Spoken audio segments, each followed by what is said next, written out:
காமராஜ் கல்லூரியின் சுயநிதி பிரிவில் வணிகவியல் துறையில் துறைத் தலைவர் முனைவர் கோபாலகிருஷ்ணன் அவர்களை, ஏனைய பேராசிரியர் பெருமக்களை, அன்புள்ளம் கொண்ட மாணவ செல்வங்களை, முதற்கண் எனது மாலை வணக்கத்தை உங்களுக்கு தெரிவித்துக் கொள்கிறேன். நிறைய புதுமுகங்கள், சில பல முகங்கள், 3ஆம் ஆண்டு படித்த சில மாணவர்களின் முகங்கள் அங்கங்கே அப்படியே தெரியுது. சார் சொன்னது போல இந்த காமராஜ் கல்லூரிக்கு நான் 33 ஆண்டுகள் ஆகிறது. சுயநிதி பிரிவை பொறுத்த வரைக்கும் நான் தான் எல்லாருக்கும் மூத்தவர் என்று சொல்லலாம். ஏன்னா என்னைக்கு சுயநிதி பிரிவு ஆரம்பிச்சாங்க அன்னையிலேருந்து இங்கே இருக்கேன். சுயநிதி பிரிவு ஆரம்பிக்கும் போது 5 மாணவர்களோடு ஆரம்பித்தோம். வணிகவியல் துறை 5 மாணவர்களுக்கு கிளாஸ் எடுத்திருக்கேன். அதில் 5ல் அந்த முதல் செட்டு மாணவர் எங்கே இருக்காருன்னு தெரியும் எல்லாரும். அதாவது மற்ற பேராசிரியர்களுக்கும் எனக்கும் உள்ள ஒரே ஒரு வித்தியாசம் தான். 90% மாணவர்கள் கல்லூரியை விட்டு சென்றவுடன் பேராசிரியர்களுடன் தொடர்புகள் இருக்காது. ஆனால் எனக்கு ஆரம்பத்தில் எனக்கு ஃபர்ஸ்ட் செட்டில் இருந்து இன்னைக்கு வரைக்கும் உள்ளவங்க கூட தொடர்பு இருந்துகிட்டே இருக்கு. ஏன்னா நான் ஆசிரியர் அல்ல, பேராசிரியர் அல்ல, நான் சாமானியனாக எல்லோருக்கும் பழகிறேன். இந்த காலேஜில் எனக்கு ஃபர்ஸ்ட் செட்டு ஸ்டூடெண்டாக இருந்தது கிருஷ்ணன், ஜெயமோகன், இவங்கெல்லாம் இப்போ எனக்கு நண்பர்கள். கிருஷ்ணன் ஆடிட்டராக இருக்கான், சென்னையில் ஆடிட்டராக இருக்கான். ஜெயமோகன் இங்கே ஒரு இண்டஸ்ட்ரி வச்சிருக்காரு. எல்லாரும் நண்பர்கள். அதே மாதிரி ஒவ்வொரு செட்டும் இந்த எஸ்எஃப்ல ஃபர்ஸ்ட் செட்டில் பிகாம் படித்தது இப்போ டாக்டர் ஆகிட்டு. எனக்கு அது பெரிய ஆச்சரியம். பிகாம் படிச்சு டாக்டர் ஆகிடலாமான்னு. டாக்டர் ஆகிடலாம், வேற இடம் இல்லை. நீங்கள் தெரிஞ்சிருக்கும், மனோன்மணி சித்த வைத்தியசாலைன்னு ஒரு போர்டு இருக்கு இல்லையா, அதில் டாக்டர் சி ஜெயான்னு இருக்கும். அந்த ஜெயாங்கிற பொண்ணுங்க பிகாம் படிச்சது. இங்கே பிகாம் படிச்சுட்டு அதுக்கப்புறம் பிஎஸ்எம்எஸ் படிச்சு டாக்டர் ஆகிட்டான். அவள்கிட்ட இன்னைக்கு வரைக்கும் தொடர்பு இருக்கும். நம்ம பார்த்தா சார்னு பேசுவாங்க. ஸோ எல்லாரிடமும் அந்த காலத்திலேருந்து இந்த காலம் வரைக்கும் ஒரு தொடர்பு இருந்து கொண்டே இருக்கு. இப்போ மாணவர்கள்ட்ட ஏதாவது உரையாட வேண்டும் அப்படின்னு சொன்ன உடனே, ஏற்கனவே 2 வாரத்துக்கு முன்னால் உங்களுக்கு அசோசியேஷன் மீட்டிங்னு வச்சாங்கல்ல, பெரிய கொண்டாட்டமாக இருந்ததுன்னு நினைக்கிறேன். கொண்டாட்டமாக இருந்ததா இல்லையா? சத்தத்தையே காணோம். இருந்தது, சரிதானா? எதுக்கு அந்த கொண்டாட்டம்? எதுக்கு அந்த கொண்டாட்டம்? இல்லை, எதுக்காக அந்த கொண்டாட்டங்கள் நடக்கிறது? ஒரு ரிலாக்ஸேஷன், சரியா? எப்போ பார்த்தாலும் காலேஜுக்குள்ள வந்த படி படி படி, இது தவிர வேற எதுவுமே சத்தமே கேட்க மாட்டேங்குது. அப்போ அதை வித்தியாசப்படுத்தணுங்கிறதுக்காக இப்போ நான் எப்பொழுதும் என்ன சொல்லுவேன்னா, படிங்கிறது இல்லை, படிக்கணும். அதுதான் நம்ம வேலை. கடமையை செய்து விட்டோம் என்றால் அதுக்கப்புறம் ஜாலியாக இருப்போம். எல்லாருக்கும் ஒரு ஆசை இருக்கும். காலேஜ் படிப்புங்கிறது ஒரு கல்லூரி வாழ்க்கை என்பது ஒரு மனிதனுக்கு கிடைக்கக்கூடிய மிகப்பெரிய வரப்பிரசாதம். இந்த 3 வருஷத்தை நீங்க என்ஜாய் பண்ண வேண்டிய அளவுக்கு என்ஜாய் பண்ணு. நான் வேண்டானே ஒன்று சொல்லலை. ஏன்னா இது திருப்பி கிடைக்காது. இப்போ அப்படியே போகும்போது பசங்க போட்டிருக்க சட்டை, வச்சிருக்கிற ஹேர் ஸ்டைலு, இது எனக்கு முடியே இல்லை. அவன் போட்டிருக்கிற சட்டை ஸ்டைலு, பைக் ஓட்டுற ஸ்டைலு.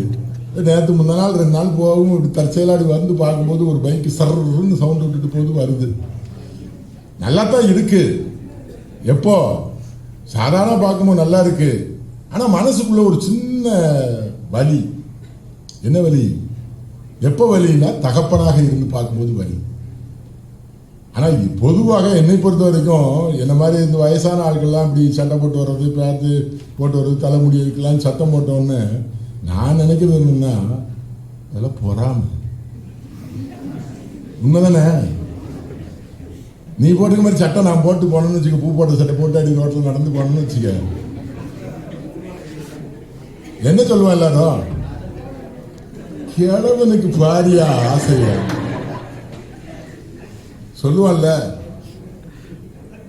அப்ப இதுதான் வயசு.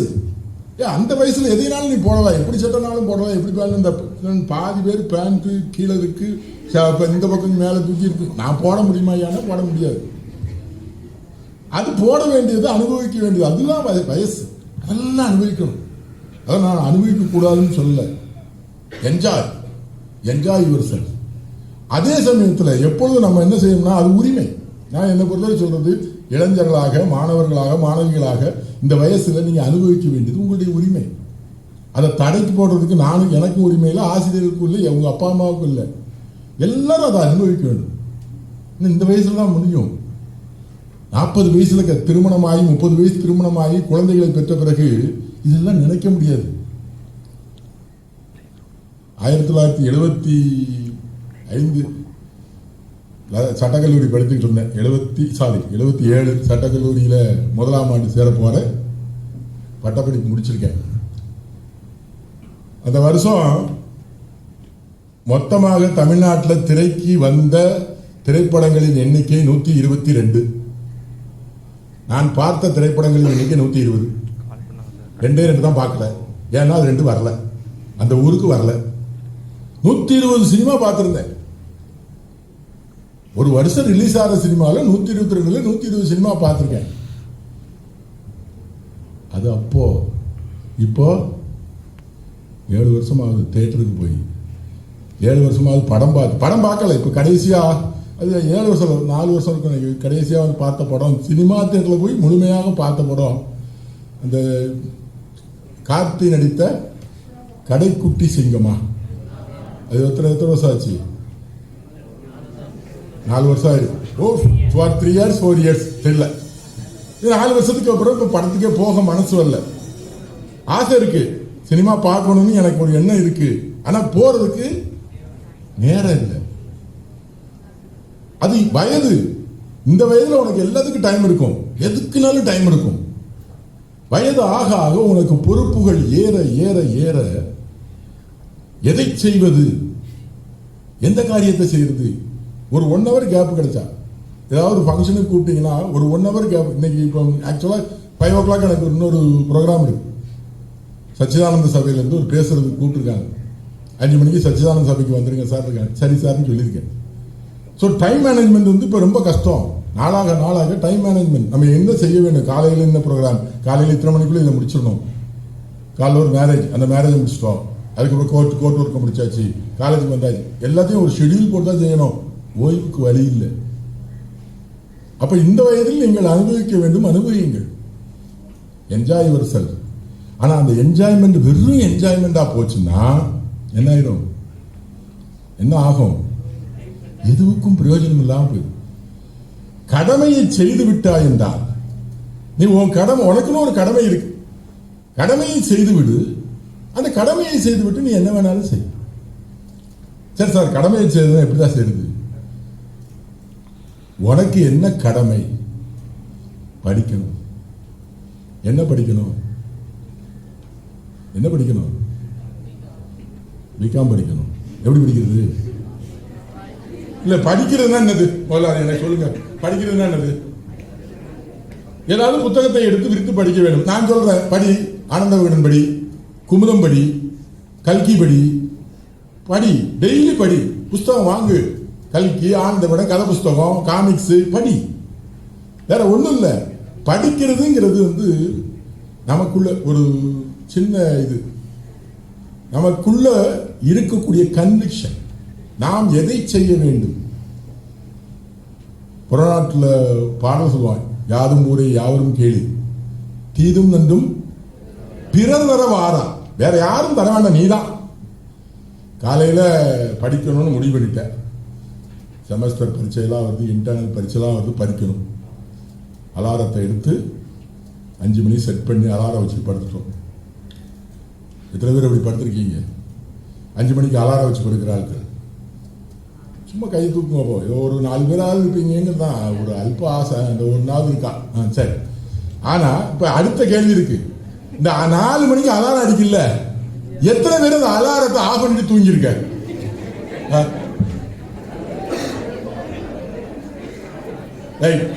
இல்ல, நானும் அப்படித்தான். ஒன்றும் கவலையப்படாது. என்ன சார் ஆச்சு? நம்ம தானே அலாரம் வச்சோம் 4 மணிக்கு எந்திரிக்கணும்னு. ஏன் அப்புறம் 4 மணிக்கு எந்திரிக்காம ஏன் ஆஃப் பண்ணோம்? சவுண்ட் அதிகம் இல்லை, மனசு. இந்த மனசு இருக்கு பாத்தீங்களா, வெளியே தெரியுறது. இப்போ இங்க உட்கார்ந்து இருக்கும் போது, இப்படி மேடையில் நின்று பேசும்போது, இது பார்க்கும்போது இதுல ஒருத்தருக்கு 2 பேருக்காது. என்னைக்காவது ஒரு நாள் நானும் இப்படி நின்று பேசணும், மனசுக்குள்ள ஒரு சின்ன எண்ணம் இருக்கும். அது மனது, மேல் மனது. நல்லா படிக்கணும், இப்படியெல்லாம் மோட்டிவேஷனல் ஸ்பீக்கெல்லாம் கேட்டோம்னா மிக நன்றாக படிக்க வேண்டும், யூனிவர்சிட்டி ரேங்க் வாங்கணும், அப்படிலாம் ஆசை வரும். அந்த ஆசை வந்த உடனே என்ன செய்யும், 5 மணிக்கு அலாரத்தை வைக்க சொல்லும். ஆனா உள் மனசுல என்ன இருக்குன்னு தெரியுமா, ஜாலியா இருக்கணும், ஜாலியா இருக்கணும், அதுதான் இருக்கும். அப்போ 4 மணிக்கு அலாரம் அடிச்சோன்னா நம்ம உள் மனசு தான் இருக்கும். அப்ப தூங்கிக்கிட்டு இருக்கும்போது உள் மனசு முடிச்சுக்கிறோம், வெளி மனசு இருக்காது, மேல்வள மனசு இருக்காது. இந்த உள் மனசு என்ன சொல்லும், ஆஃப் பண்ணிட்டு தூங்குடா, ஆஃப் பண்ணிட்டு அப்படின்னா ஆஃப் பண்ணிட்டு நான் பார்த்து வைக்கிறோம். வேற ஒண்ணு வேண்டாம். 5 மணிக்கு அலாரம் வை, இல்ல 4 மணிக்கு அலாரம் வை. அலாரத்துக்கு எந்திரிச்சு படிக்காத, நான் உன்னை படிக்க சொல்லல. அலாரத்தை அடிச்ச உடனே எந்திரிச்சு உட்கார், அப்படி பாரு, ஒரு 10 நிமிஷம் பாரு, படுத்துக்கோ. 2 நாள் அப்படி செய். வேற ஒண்ணும் இல்லை, சிம்பிள் திங். 4 நாள் எந்திரிச்சு உட்கார், நீ படிக்காத, புக் எடுக்காத, ஒண்ணு எடுக்காது. இப்ப எனக்கெல்லாம் ராத்திரி படிக்கலன்னு தூக்கம் வராது. தினசரி படித்தே ஆக வேண்டும், இல்லை தூக்கு கட்டாயம். நான் ராத்திரி பெட்ல, என் பெட்டு பக்கத்துல ஏதாவது புத்தகம் இருக்க வேண்டும், ஏதோ ஒரு புத்தகம். கொஞ்ச நாள் படிக்க ஆரம்பிச்சது, வேற ஒன்றும் இல்லை, எல்லாம் பொழப்புக்கு தான். உங்களை மாதிரி நானும் 120 படம் சினிமா படம் பார்த்து விளங்குமா அப்புறம் படித்தேன், எப்படி படிச்சிருப்போன்னு தெரியும். சட்டக்கல்லூரியில் 3 வருஷத்துல 90 நாள் தான் காலேஜுக்கே போனேன். ஒரு நாள் காலேஜுக்கே போனேன். 3 வருஷத்துல 90 நாள் காலேஜுக்கு போனேன். அது ஃபர்ஸ்ட் இயரில் 60 நாள் காலேஜுக்கு போனேன். மீதி 2 வருஷம் சேர்த்து 30 நாள் தான் காலேஜுக்கு போனேன். படித்து முடிச்சு வக்கீல் ஆகிட்டேன். எப்படி வைக்கலான்னு எனக்குலாம் தெரியாது, வக்கீலாருன்னு தெரியாது. வக்கீல் ஆகி இங்கே வந்தாச்சுன்னா ஒவ்வொரு வக்கீலும் பேசுறதெல்லாம் பார்க்கும்போது ரொம்ப கஷ்டமா இருக்கும். எல்லாரும் என்ன பேசுவாங்க, ஆல் ஸ்பீக் இன் இங்கிலீஷ், ஒரு ஆளு திஸ் இஸ் த கேஸ் அப்படி இப்படின்னு அவ்வாடு ஒரு 1/2 மணி நேரம் பேசுறான். அப்படியே பார்த்துக்கிட்டே இருக்கேன், வயிற்றுச்சலா இருக்கு. நம்மளும் பிஎல் தான் படிச்சிருக்கோம், இவங்களும் பிஎல் தான் படிச்சிருக்காங்க. இவன் பாட்டு பேசிக்கிட்டே இருக்காங்க, நம்மளால பேசவே முடியலையே. அப்போ எங்கள் சீனியர்கிட்ட போய் சொன்னேன், சார் நானும் உங்களை மாதிரி பேசணும் சார். அவர் சொன்னார், படி சார். 26 வருஷம் படின்னு படிச்சுட்டு தானே சார் வந்திருக்கு, இன்னும் படின்னு சொன்னா சார். நிறைய பேருக்கு இந்த வக்கீல் தொழில் ஒன்று இல்லை, வக்கீல்கள்லாம் ஜாலியாக அலைகிறாங்கன்னு நினைக்கிறீங்க. வாழ்க்கையில் மோசமான தொழில் வக்கீல் தொழில் தான். ஏன் தெரியுமா, சாகர வரைக்கும் படிக்கணும், படிச்சுக்கிட்டே இருக்கணும், படிக்காம இருக்கவே கூடாது. தினசரி படித்துக்கொண்டே இருக்க வேண்டிய தொழில், சாகும் வரை படிக்க வேண்டிய தொழில். படிக்க ஆரம்பிச்சது இப்போ இடையில படிக்காம போனதுல பிறகு இந்த ஒரு இடையில கொஞ்ச நாள்ல எல்லாருக்கும் வந்துடும். ஒரு கணக்கு போடுறோம்னு வச்சுக்க, அக்கௌண்ட்ஸ் நல்லா போடுறோம்னு வச்சுக்க, நல்ல அக்கௌண்ட்ஸ் போடுறோம்னா அக்கௌண்ட்ஸ் தானே நம்ம போட்டுருவோம்னு போடுவோம், ஏதாவது ஒரு மிஸ்டேக் விட்டுருவோம். அதே மாதிரி இப்போ படிக்க ஆரம்பிச்சோன்னா நமக்கு ஒரு பெரிய படிக்கும், வாத்தியாராக இருக்கும், ப்ரொஃபஸராக இருக்கும், நம்ம பெரிய ஆளுன்னு ஒரு மனசுக்குள்ள ஒரு கனாவட்டு வந்து கொஞ்ச நாளாக படிக்கல. ஒரு வருஷம் 1.5 வருஷம் படிக்காமல் விட்டுட்டேன். சட்டத்தையே படிக்கிறது இல்லை, எந்த புத்தகத்தையும் படிக்கிறது இல்லை, அப்படியே ஒரு ஜாலியாக இருக்கும். டாக்டர் ராஜேஷ் திலக் ஒரு நாள் என்கிட்ட, அவர் ஹஸ்பண்ட் அண்ட் ஒய்ஃப் வந்தாங்க. வந்து we want to start a company, would you advise me, how can I start a company? உடனே அப்படி திரும்பி பார்த்தேன், கம்பெனி லா புக் இருந்து எடுத்து, so we don't want this company, we want to start an LLP. அப்படின்னு வக்கீலுக்கு ஒரு பெரிய திறமை உண்டு. என்கிட்ட எதை வந்து கேட்டீங்கனாலும் எனக்கு தெரியாது. ஆனால் யார்கிட்டையும் நாங்கள் என்ன சொல்ல மாட்டோம், தெரியாதுன்னு சொல்ல மாட்டேன். இந்த சட்டமா இந்த புஸ்தகமா அப்படின்னு கேட்டா, நாளைக்கு வாங்க நான் பார்த்துட்டு சொல்றேன். மறுநாள் உட்கார்ந்து சட்டத்தை படிச்சுட்டு சொல்லிடு. இது வழக்கம். ராஜேஷ் கேட்ட உடனே எனக்கு கொஞ்சம் ஷாக்காக இருந்துச்சு. டாக்டர் நாளைக்கு நான் கொஞ்சம் ஃப்ரீ ஆகிட்டு சொல்றேன்னு சரின்னு போயிட்டாங்க. திருப்பி கம்பெனிஸ் ஆக்ட் எடுத்து படிச்சு பார்த்தா எல்எல்பிங்கிற வார்த்தையே கம்பெனிஸ் ஆக்ட்ல இல்லை. ஏன்னா எல்எல்பின்னு கேட்கா, எல்எல்பின்னு சட்டத்தில் நமக்கு படிச்சது இல்லவே இல்லையே. பொய் சொல்ல, உண்மையே சொல்றேன். ரெகுலரில் ஐயாத்துறைன்னு ஒரு ப்ரொஃபஸர் இருக்கார், இங்கே செல்ஃப் ஃபைனான்ஸ் வேலை பார்த்துட்டு அங்கே இருக்கார். அவருக்கு ஃபோன் அடித்தேன். ஃபோன் அடிச்சு, ஐயாத்துறை, ஏன்னா அவர் இந்த கம்பெனிலலாம் இந்த எம்காமுக்கு எடுப்பார். ஐயாத்துறை, கம்பெனிஸ் ஆக்டில் எல்எல்பின்னு சொல்கிறாங்களே, என்ன ஐயாத்துறைன்னு கேட்டேன். சார், கம்பெனிஸ் ஆக்ட் அமெண்ட் ஆகிட்டு தெரியாதான்னு. பெரிய ஷாக்கு. கம்பெனிஸ் ஆக்ட் அமெண்ட் ஆகிட்டா எப்போன்னு? 2012 ஆயிடுச்சு சார். ஆஹா, படிக்காம விட்டுட்டோமா. அன்னைக்கு ராத்திரியே ஃபோன் பண்ணி திருநெல்வேலிக்கு புக் செல்லருக்கு ஃபோன் பண்ணி எனக்கு காலையிலக்குள்ள நியூ கம்பெனிஸ் ஆக்ட் டேபிள் இருக்கணும்னு சொன்னேன். காலைல 9:30 டேபிளுக்கு கம்பெனிஸ் ஆக்ட் வாங்கி பார்த்த பிறகுதான் தெரியுது, ஏற்கனவே இருந்த 500 செக்ஷன் கம்பெனிஸ் ஆக்ட் காணோம், போயிட்டு இப்ப புதுசா ஒரு கம்பெனிஸ் ஆக்ட் வந்திருக்கு. அதை வாங்கி படிச்ச பிறகு அன்னைக்கு சாயந்தரம் அட்வைஸ் கொடுத்தாச்சு.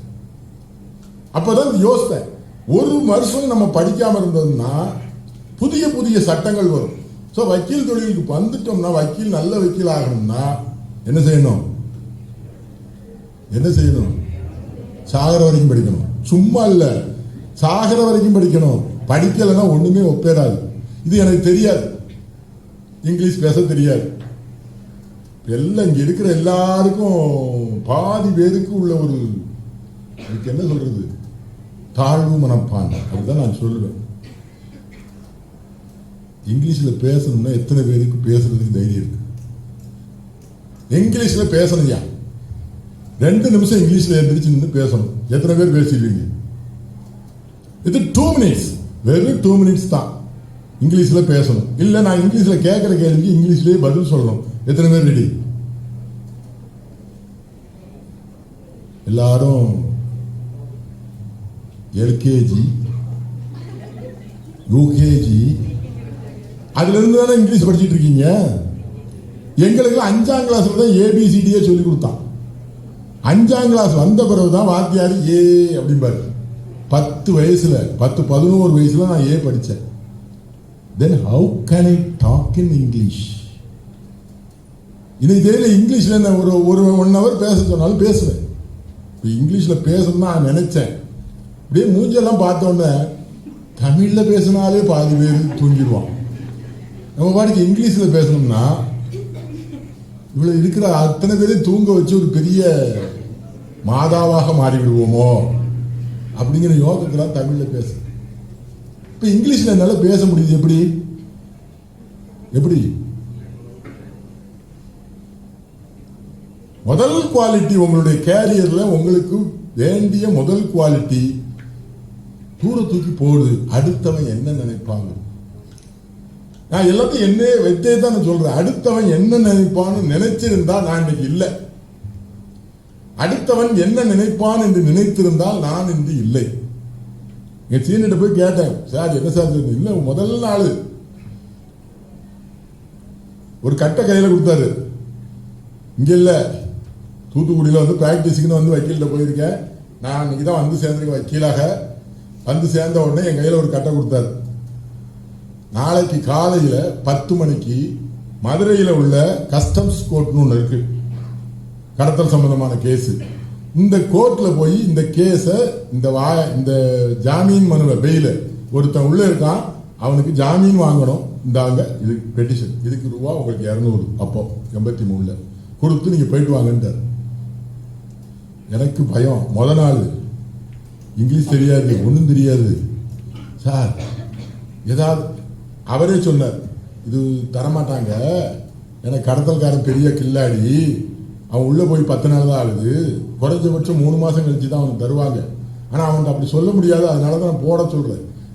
திருப்பி அதையே டைப் அடிச்சு திருப்பி கொடுத்துட்டு வாங்க, தள்ளுபடின்னு சொல்லுவாங்க, டிஸ்மிஸ் அப்படிம்பாரு. டிஸ்மிஸ் சார் இன்னொன்னு அள்ளி போட்டு வந்துருங்க அப்படி சார் என்ன சொல்லணும், எதையா சொல்லிச்சா அப்படி போயிட்டார். அவர்கிட்ட அதுக்கு மேல கேட்க முடியல. அதுக்கு அடுத்த ஜூனியர் ஒருத்தர் இருந்தார். அவர்கிட்ட யோ என்ன இப்படி சொல்லிட்டு போறாரு, எனக்கு ஒன்றும் தெரியாது, கோர்ட் எங்க இருக்குன்னு தெரியாது, என்ன பேசணும்னு தெரியாது, சட்டமும் தெரியாது, என்னத்தையும் செய்ய சொல்றாரு ஐயான்னு. அவர் நீ எழுதுவே அப்படின்னாரு. ஒரு பேப்பர் எடுத்தேன். அவர் சொல்ல ஒரு 4 வரி சொன்னார். 4 வரி தான் இங்கிலீஷ்ல எழுதிக்கிட்டேன். இது அப்படியே படிச்சிருவே அப்படின்னு. தப்பு இல்லையே, அதெல்லாம் ஒன்றும் தப்புல படிந்தான்.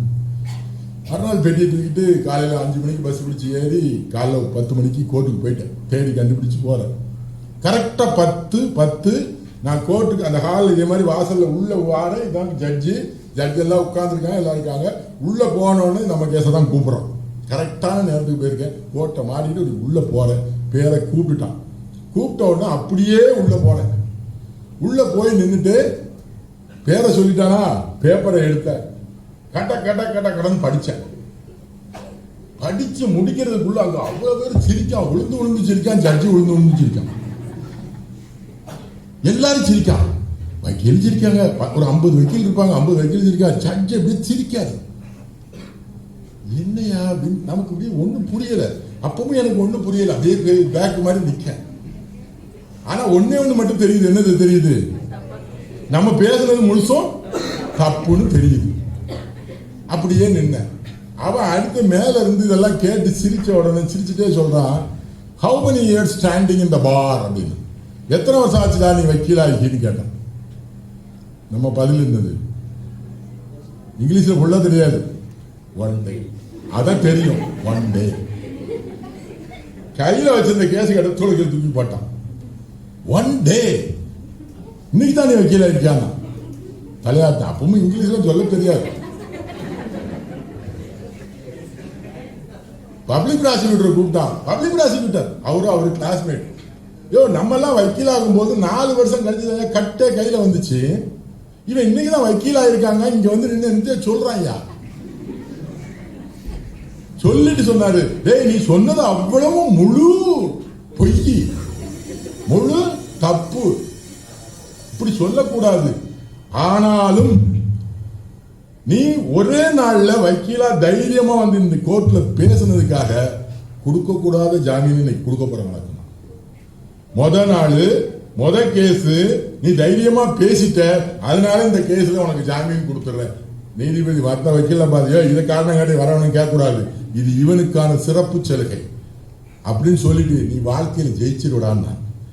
முத நாள் ஒரு ஜட்ஜி பார்த்து நீ வாழ்க்கையில ஜெயிச்சிருடான்னா அதோட முடிஞ்சிச்சு. அப்பவும் ஆனா இன்னொன்னு அதெல்லாம் அப்ப ஒன்றும் தெரியாது. அப்படியே வேறு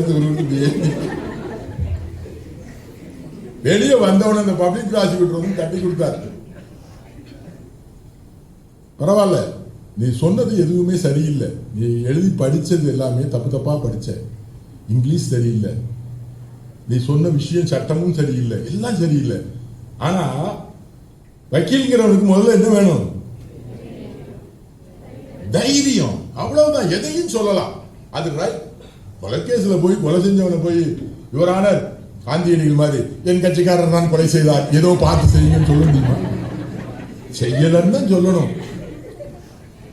அப்ப அதை தைரியமாக நீ சொல்ல தொடங்கி விட்டாய். போயிட்டு வரான்னு நான் அங்கிருந்து பஸ்ஸை பிடிச்சி நேரம் 6:30 வாங்கி நேரம் இங்கே வந்து 12 மணிக்கெல்லாம் வந்துட்டேன். சீனியர்கிட்ட போய் கொடுத்தேன், சார் ஜாமீன் ஆயிட்டுன்னு. கிடைச்சிட்டா இவரு, யோ நீ பழச்சிடுவோம் பையா. அவ்வளவுதான். அந்த முதல் நாள் பயம் மட்டும் இருந்திருக்குமே ஆனால், தாழ்வு மனப்பான்மை இருந்திருக்குமே ஆனால், நம்மளால பேச முடியும்னு நினைச்சிருக்கே ஆனால் இன்னைக்கு எந்திரிச்சிருக்க முடியாது. ஆனா அதுக்கப்புறம் அதை நினைச்சு டெய்லி அசிங்கப்பட்டுக்கிட்டே இருக்கு. எனக்குள்ளே ஒரு கூட்டத்துக்கு முன்னால் ஒரு 50 வக்கீல்களுக்கு முன்னால் நம்மளை அசிங்கப்படுத்திட்டோம், நம்ம அசிங்கப்பட்டோம். அதே நீதிமன்றத்தில் நம்மளை பெருமையா சொல்ல வைக்கணும். அதுக்கு என்ன செய்யறது? முதல்ல இங்கிலீஷ் படிக்கணும்யா. எங்க படிக்க? வாத்தியார் சொல்லி கொடுக்கும்போது நம்ம படிக்கவே இல்லை. வாத்தியாருக்கு தலையா அடிச்சுக்கிறான், படி படி. நம்ம என்ன செய்யறோம்? அப்படியே பார்ப்பான், சொல்லி அடுக்க ஓ பார்த்துக்குவா. இல்லை, இது உண்மை. இங்க படிக்க ஒருத்தனுக்கு இன்ட்ரெஸ்ட் இல்லை. இந்த வாத்தியார் சொல்லி கொடுக்கறது காதலே ஏற மாட்டேங்குது. இதை முடிச்சுட்டு போனவொடனே சுரேஷ் IAS அகாடமியில சேர்ந்து காலையில 5 மணிக்கு விறுவிறுன்னு ஓடுறீங்க. எதுக்குன்னு? அதை இங்க ஒழுங்கா படிச்சிருந்தா நீ அங்க போய் சேர வேண்டிய அவசியமே இல்லையே. கடமையத்தானே செய்ய சொல்றோம், படிக்கத்தானே சொல்றோம். அது படிக்கலையே.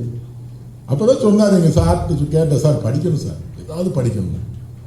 அப்ப இப்ப நான் உங்கள்ட்ட முதல்ல சொன்ன அதை தான் சொன்னார். ஆனந்த விகடன், கல்கி, குமுதம் படிங்க சார், டெய்லி படிங்க. அதுக்கப்புறம் டெய்லி ஏதாவது ஆனந்த விகடன், கல்கி, குமுதம் எல்லாம் ஒரு 3 மாசம் படிக்கலாம். 3 மாசத்துக்கு மேல அந்த புத்தகத்தை பார்த்தாலே எரிச்சல் வரும். அதே தான் திருப்பி திருப்பி எழுதுறாங்க. அப்புறம் என்னன்னா அதுக்கு அடுத்த புத்தகத்தை தேட சொல்லு. அப்ப அடுத்த புத்தகத்தை தேடும்போது சார்ட்ட கேட்டேன், சார் வேற என்ன படிக்க? சட்ட புத்தகத்தை எடுத்து படி. அப்பவும் படித்தேன், முடியல. அப்பவும் படிக்க முடியல.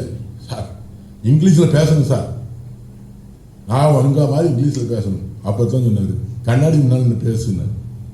கண்ணாடி முன்னாள் பேச முடியுமா? அது சரி வராது சார். அப்போ ஒரு ஐடியா சொன்னார், காலேஜில் போய் கிளாஸ் எடுத்துனார். அவர் தான் எனக்கு ஐடியா கொடுத்தாரு, எங்கேயாவது ஒரு காலேஜில் போய் கிளாஸ் எடுறா.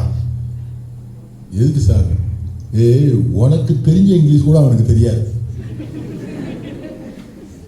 ஒண்ணு. ரெண்டாவது ஒரு பாயிண்ட் இருக்கு. என்ன பாயிண்ட் இருக்கு? நீ வாத்தியாரு, அவன் ஸ்டூடெண்ட். ஏத்து பேச மாட்டான். ஏத்து பேச விடுவாங்களா? ஏத்து பேச என்ன சொல்லிடுவாங்க? சஸ்பெண்டட். அப்ப எங்க தைரியமா பேசலாம்? காலேஜில் பையன்கிட்ட பேசலாம். அப்போ உடனே நேரா இந்த காலேஜுக்கு வரல. எனக்கு இந்த காலேஜில் யாரையும் தெரியாது. எனக்கு தெரிஞ்சதெல்லாம் சம்மனாச்சு தான், ஏபிசிபி சண்முகம். அவர்கிட்ட போய் நின்னேன், அண்ணாச்சி காலேஜில் கிளாஸ் எடுக்கணும். அவரு, நீ வந்து கீழே எவ்வளோ நாள் ஆச்சு? 1 வருஷம் ஆச்சு. 1 நாள் சக்கம் தேப்போ. அவரு 1 நாள் சக்கம் தேப்போ அப்படின்னு. 2வது நாள் போனேன், என்ன காலேஜில் கிளாஸ் எடுக்கணும். நேரத்தே தான் உனக்கு சொன்னேன்ல, அது எனக்கு தெரியாது. நான் இப்போ பியூசி காலேஜுக்கு போவேன், என்ன கிளாஸ் எடுக்க விடணும். இவன் தொல்லை பெரிய தொல்லையாக போச்சுப்பா அப்படி. அவர் வந்து எங்கள் மாமாவுக்கு ரொம்ப க்ளோஸ் ஃப்ரெண்டு, அதனால எனக்கு ஃபேமிலி ஃப்ரெண்டு அந்த காலத்துலேருந்து இன்னைக்கு வரைக்கும். சரி நீ காலேஜுக்கு போ, அங்கே வேலாயுதன் ஒருத்தர் இருப்பார், அவரை பார்த்து நாளையிலேருந்து கிளாஸ் எடுப்போம். சந்தோஷமாயிட்டு வேற காலேஜுக்கு போனால் வேலாயுதன் பார்த்தேன். கிளாஸுக்கு போனோன்னா ஒரு கிளாஸை சொல்லி ஐசிடபிள்யூன்னு ஒரு கிளாஸ் இருக்குது, அதுக்கு நீங்கள் கிளாஸ் எடுங்க சார். சரி கிளாஸ் எடுக்கலான்ட்டு நேராக அந்த கிளாஸுக்குள்ளே போனேன். இந்த மாதிரி சின்ன சின்ன பசங்களா இருப்பாங்க, நம்ம வந்து வந்தாவா சொல்லலான்னு உள்ள எட்டி பார்த்து ஓடி வந்துட்டேன். என்னன்னா அங்க ஒரு 30 பேர் இருந்தாங்க. 30 பேர் 45 வயசுக்காரனா உட்காந்துருக்கான். எனக்கு வயசு 28. அங்க இருக்கிறவங்க 45 வயசுக்காரன். அவர்கிட்ட வேலை அண்ணாச்சி என்ன கிளாஸுக்கு போய் சொன்னீங்க, ஏதோ ஒரு முதியோர் கிளாஸுக்கு போய் சொன்ன மாதிரி. அவர் சொன்னாரு, வக்கீல் சார் அவங்கெல்லாம் வந்து போர்ட்ரஸ்ட், ஸ்பீக்கு, டேக்கு இங்கெல்லாம் வேலை பார்க்குறவங்க. இந்த ஐசிடபிள்யூ படித்தா அவங்களுக்கு ஒரு ப்ரமோஷன் கிடைக்குங்கிறதுக்காக அதுக்கு ஐசிடபிள்யூ படிக்க வந்திருக்காங்க. அவங்கள அங்கே தான் அதிகாரி, இங்கே வந்து அவங்க ஸ்டூடெண்ட் தானே. வந்துட்டேன். எப்படி கிளாஸ் நடத்துறது, இவ்வளோ பெரிய ஆட்களுக்கு கிளாஸ் நடத்துறது என்னன்ட்டு ஒரு ஆள்கிட்ட கேட்ட ஐடியா. இந்த ஐடியாக்கு என்ன, அதாவது ஒன்னே ஒன்று தெரிஞ்சுங்க, 2 விஷயத்துல இருக்கக்கூடாது, பயப்படக்கூடாது. 2வது என்ன செய்யக்கூடாது, கேட்டு தெரியறதுக்கு யாருக்கிட்டையும் சங்கோச்சப்படாது. தெரியலையா, கொஞ்சம் சொல்லி கொடுப்பா, கேட்டணும். யாரா இருந்தாலும் சரி. நான் இன்னைக்கு தேதி வரைக்கும் திடீர்னு பார்த்தோன்னா இந்த காலையில் உட்காந்து கம்ப்யூட்டரையோ இல்லை செல்போனையோ தான் நோண்டிட்டு இருந்தேன்னு வச்சுங்க, என் பேத்தி வருவா பக்கத்தில், 10 வயசு தான் ஆகுது, முட்டாள் தாத்தா அப்படின்பா. பக்கத்தில் என் மகன் இருந்து, எங்கள் அப்பாவை முட்டாங்க, உங்கள் அப்பாவுக்கு இந்த கம்ப்யூட்டருக்கு செல்போனை பற்றி ஒன்றுமே தெரியாதும்பா. உண்மையில் நமக்கு தெரியாது, அது என்னமோ இப்படிம்பா அது மாறிடும், அந்த படமெல்லாம் மாறும், எனக்கு மாற்ற தெரியாது. அப்புறம் அவள்கிட்ட தான் கேட்பேன், பாப்பா கொஞ்சம் மாற்றி விடு பாப்பா அப்படின்னு. அவன் உடனே என் மகன் முட்டாள் தாத்தா, அதுக்கு மாற்ற கூட தெரியல. அது உண்மை, எனக்கு அது தெரியாது. இந்த இப்போ நீங்கள் எனக்கு ரொம்ப ஆசை, இந்த செல்போனை வந்து பெரிய ஆண்ட்ராய்டு செல்போனை வச்சுட்டு ஏதாவது சார் ஒரு மெசேஜ் அனுப்பியிருக்காருன்னா, இந்த இப்போ கொஸ்டின் பேப்பர்லாம் அனுப்பணும்னா உட்காந்துனா ஒவ்வொரு எழுத்தா இப்படி பார்த்து அமைக்கி அனுப்பாங்க. ஆனால் அதே இது என் பிள்ளை இல்லை, என் மகா, என் பேத்தி எல்லாம் பார்த்தேன், நானும் பையங்கள்லாம் பார்ப்பேன். இந்த 2 விரலும் இப்படி விளையாடும். எனக்கு அது புரியவே மாட்டேங்குது, இது எவ்வளோதான் ஃபாஸ்டா 2 விரல வச்சு இப்படி அடிக்கான் அப்படின்னு. ஏன்னா அது உனக்கு தெரியும், எனக்கு தெரியாது. தெரியலன்னா கேட்டணும், எப்பா இதை கொஞ்சம் சொல்லிக் கொடு. பயப்படக்கூடாது, கேட்கறதுக்கு சங்கோஜமே படக்கூடாது. மனுஷன் வந்து முன்னேறணும்னா இந்த 2 முதல் குவாலிட்டி. சந்தேகமா கேட்டுது, யார் தெரியும்னு சொல்றாங்களோ அவன்கிட்ட அது யார் வயசை தான் பார்க்காது. 5 வயசு பிள்ளையா இருந்தாலும் அதை கேட்டு தெரிஞ்சுக்குவோம். அப்படி கேட்டு தெரிஞ்சு ஒரு ஆள்கிட்ட போய் கேட்டேன், எப்படியா கிளாஸ் எடுக்கணும்னா, அவன் ஒரு சட்ட புத்தகத்தை எடுத்து கொடுத்தான். இதை படிச்சு இதை எழுதி இதை அப்படியே சொல்லுன்னா. இதை படிச்சு சொன்னா அங்க உள்ளவெல்லாம் கேட்டுருவான், ஏன் 45 வயசுக்காரன், ஒரு வயலுக்கும் சட்டம் தெரியாது, எவனுக்கும் சட்டம் தெரியாது. நீ தான் மேதாவி, நீ சொல்றதுதான் சட்டம், போய் சொல்லுடா அப்படின்னு. ரைட். அப்போ வந்து தெம்பு வந்து எனக்கு, ஆஹா நம்ம கிளாஸ் நடத்திடலாம். உட்காந்து ராத்திரி விடிய விடிய விடிய விடிய உட்காந்து புக்கை படித்தேன். ஸ்கூல் படிச்சு காலேஜ் படிச்சு தான் வந்திருக்கோம், என்னதான் தெரியும், பிட்டு எழுதான் தெரியும். உட்காந்து பிட்டு எழுதுனேன், விறுவிறுன்னு படித்தது எல்லாத்தையும் சின்ன சின்னதா ஹிண்ட்டு நிறைய பிட்டு பிட்டா எழுதி வச்சு பாக்கெட்டில் வச்சுக்கிட்டேன். அதையே சொல்லி சொல்லி பார்த்துக்கிட்டு பார்த்து பாக்கெட்லேயே வச்சுக்கிட்டு கிளாஸுக்குள்ளே போயிட்டேன். ப்ரிப்பேர்டாக போயிட்டேன். எத்தனை மணி நேரம் படிக்கும்? 6-7 மணி நேரம் படிச்சு. கிளாஸ் ஆரம்பித்தோடனே டியர் ஸ்டூடெண்ட்ஸ் அப்படின்னு ஆரம்பித்து அந்த படித்தது எழுதி வச்சது இருக்கு இல்லையா, அதை எல்லாத்தையும் சொல்லிக்கிட்டே இருந்தேன். ஒப்பிச்சுட்டு இருந்தேன். அது ஆக்சுவலாக ஒப்பிக்கிறது. அது ஒப்பிச்சுக்கிட்டே இருந்தேன். எல்லாரும் அப்படியே உட்காந்து பின் ட்ராப் சைலண்டில் வாட்ச் பண்ணிகிட்டே இருந்தாங்க. 10 நிமிஷம் ஆச்சு, முடிஞ்சிச்சு. எனக்கு ஒரு வெறும் 10 நிமிஷம் தான் இருக்கு. மெதுவாக அந்த பாக்கெட்டுக்குள்ள வச்சிருந்த பிட்டு பேப்பரில் அப்படியே எடுத்து இப்படி பார்த்தேன். எல்லாத்தையும் சொல்லிட்டோமா, எதுவும் பாக்கி இருக்கா, எல்லாம் சொல்லியாச்சு. எவ்வளோ நேரம் படிச்சிருக்கேன்? 6 மணி நேரம் படிச்சிருக்கேன். படித்து எழுதுன விட்டு 6 மணி நேரம் படித்து எழுதுன விட்டு எவ்வளோ நேரத்தில் பிடிச்சிட்டு 10 நிமிஷம் கிளாஸ். அப்புறம் 40 நிமிஷம் என்ன செய்ய? அதை அப்படி பார்க்க வேண்டியது இப்படி. அப்பதான் எனக்கு புத்திக்கு ஒன்று தெரிஞ்சிச்சு. 1 மணி நேரம் ஒரு ஆசிரியர் வகுப்பெடுக்க வேண்டும் என்றால் அவர் கிட்டத்தட்ட 2 நாட்கள் அதற்காக முன்னாலேயே பணி செய்திருக்க வேண்டும், தயார் செய்திருக்க வேண்டும். அப்படி தயார் செய்தால் தான் 1 hour கிளாஸ் எடுக்க முடியும். அப்புறம் வெறி வந்துட்டு ஃபுல்லா படிக்க ஆரம்பிச்ச பிறகு படிக்கிறதே வழியா போச்சு. படிக்க படிக்க படிக்க புதுசா சட்டம் தெரிஞ்சிச்சு. சட்டம் தெரிய தெரிய எனக்கு மரியாதைகள் கூடிக்கொண்டு, அவ்வளவுதான். இன்னைக்கு நீ கோர்ட்டுக்குள்ள வந்தா, நான் கோர்ட்டுக்குள்ள போனா எங்க நீதிபதியை விட என்ன நிறைய பேர் கும்பிடுவான். நிறைய நீதிபதிகள் என்னை பார்த்த உடனே எந்திரிச்சு நிற்பான். சில கோர்ட்டுக்குள்ள தூத்துக்குடியே ஒரு கோர்ட்டுக்குள்ள போகவே மாட்டேன். ஏன்னா அந்த ஜட்ஜி என்ன சொல்லிட்டான், முதல் நாளே நீ கோர்ட்டுக்குள்ள வரக்கூடாது. நான் சொல்லி கொடுத்து வளர்ந்த பையன், நான் சொல்லி கொடுத்து ஜட்ஜானவன். அவன் சொல்றான், நீங்க வந்தீங்கன்னா என்னால சீட்ல உட்கார்றதுக்கு கொஞ்சம் ஒரு மாதிரியா இருக்கும் சார், நான் உங்கள்கிட்ட ஜட்ஜா இருந்து கேள்வி கேட்க முடியாது, தயவு செய்து நீதிமன்றத்துக்கு வராதுங்க. ஃபேமிலி கோர்ட்ல சாமிநாதன் ஒரு பையன் இருக்கான், வராத நீட்டான், போறதே இல்லை அந்த கோர்ட்டுக்குள்ள. எனக்கு உள்ள அவனுக்கு மரியாதை என்ன சொல்லிக் கொடுக்கிறது, படிக்க படிக்க படிக்க படி படி படி படிச்சுக்கிட்டே இருந்து என்ன படிக்கணும், ஏதாவது ஒரு சட்டத்தை படிக்கிறது. அதுக்கப்புறம் அங்கிருந்து இங்கே காலேஜுக்கு வந்தேன். இப்போ 3ஆம் ஆண்டு படித்த அந்த எம்காம் ஃபர்ஸ்ட் இயர் பையன்கிட்ட கேளுங்க, ஒரு நாள் கூட யாருக்காவது புக் எடுத்துட்டு வந்து கிளாஸ் நடத்திருக்கேன் கேளு. இல்லை. ஏன்? எல்லாம் மனப்பாடம் ஆயிட்டு 30 வருஷமாலே ஏன் சொல்ற? வெறி பிடித்து அலைந்தேன் படித்தல. உங்களுக்கு ஒரே விஷயம், 1 மணிக்கு காலேஜ், காமராஜ் காலேஜுக்குள்ள கரெக்டா மத்தியானம் 1 மணிக்கு வருவேன், 12:45 வருவேன். இந்த கல்லூரி கேம்பஸை விட்டு நான் வெளியே போறது இரவு 8 மணிக்கு. ஃபர்ஸ்ட் 1 hour ரெகுலருக்கு, செகண்ட் 1 hour செல்ஃப் ஃபைனான்ஸுக்கு, மறுபடியும் 4 மணிக்கு ஐசிடபிள்யூக்கு, 5 மணிக்கு எம்பிஏக்கு, 6 மணிக்கு 1 மணிக்கு நேரத்துக்கு சிஏ படிக்கிறவனுக்கு எல்லாருக்கும் கிளாஸ் நடத்தும். இதே சட்டத்தை திருப்பி திருப்பி திருப்பி திருப்பி பேசினேன். பேச பேச பேச English has become a talk. ஒரு நாய் போல மாறிவிட்டது. இங்கிலீஷ்ல பேசுறது எனக்கு கஷ்டமே இல்லை. அப்ப கம்யூனிகேட் பண்றதுக்கு ஒரே ஒண்ணுதான் வேணும். என்ன வேணும்? தைரியம். ரெண்டாவது என்ன வேணும்?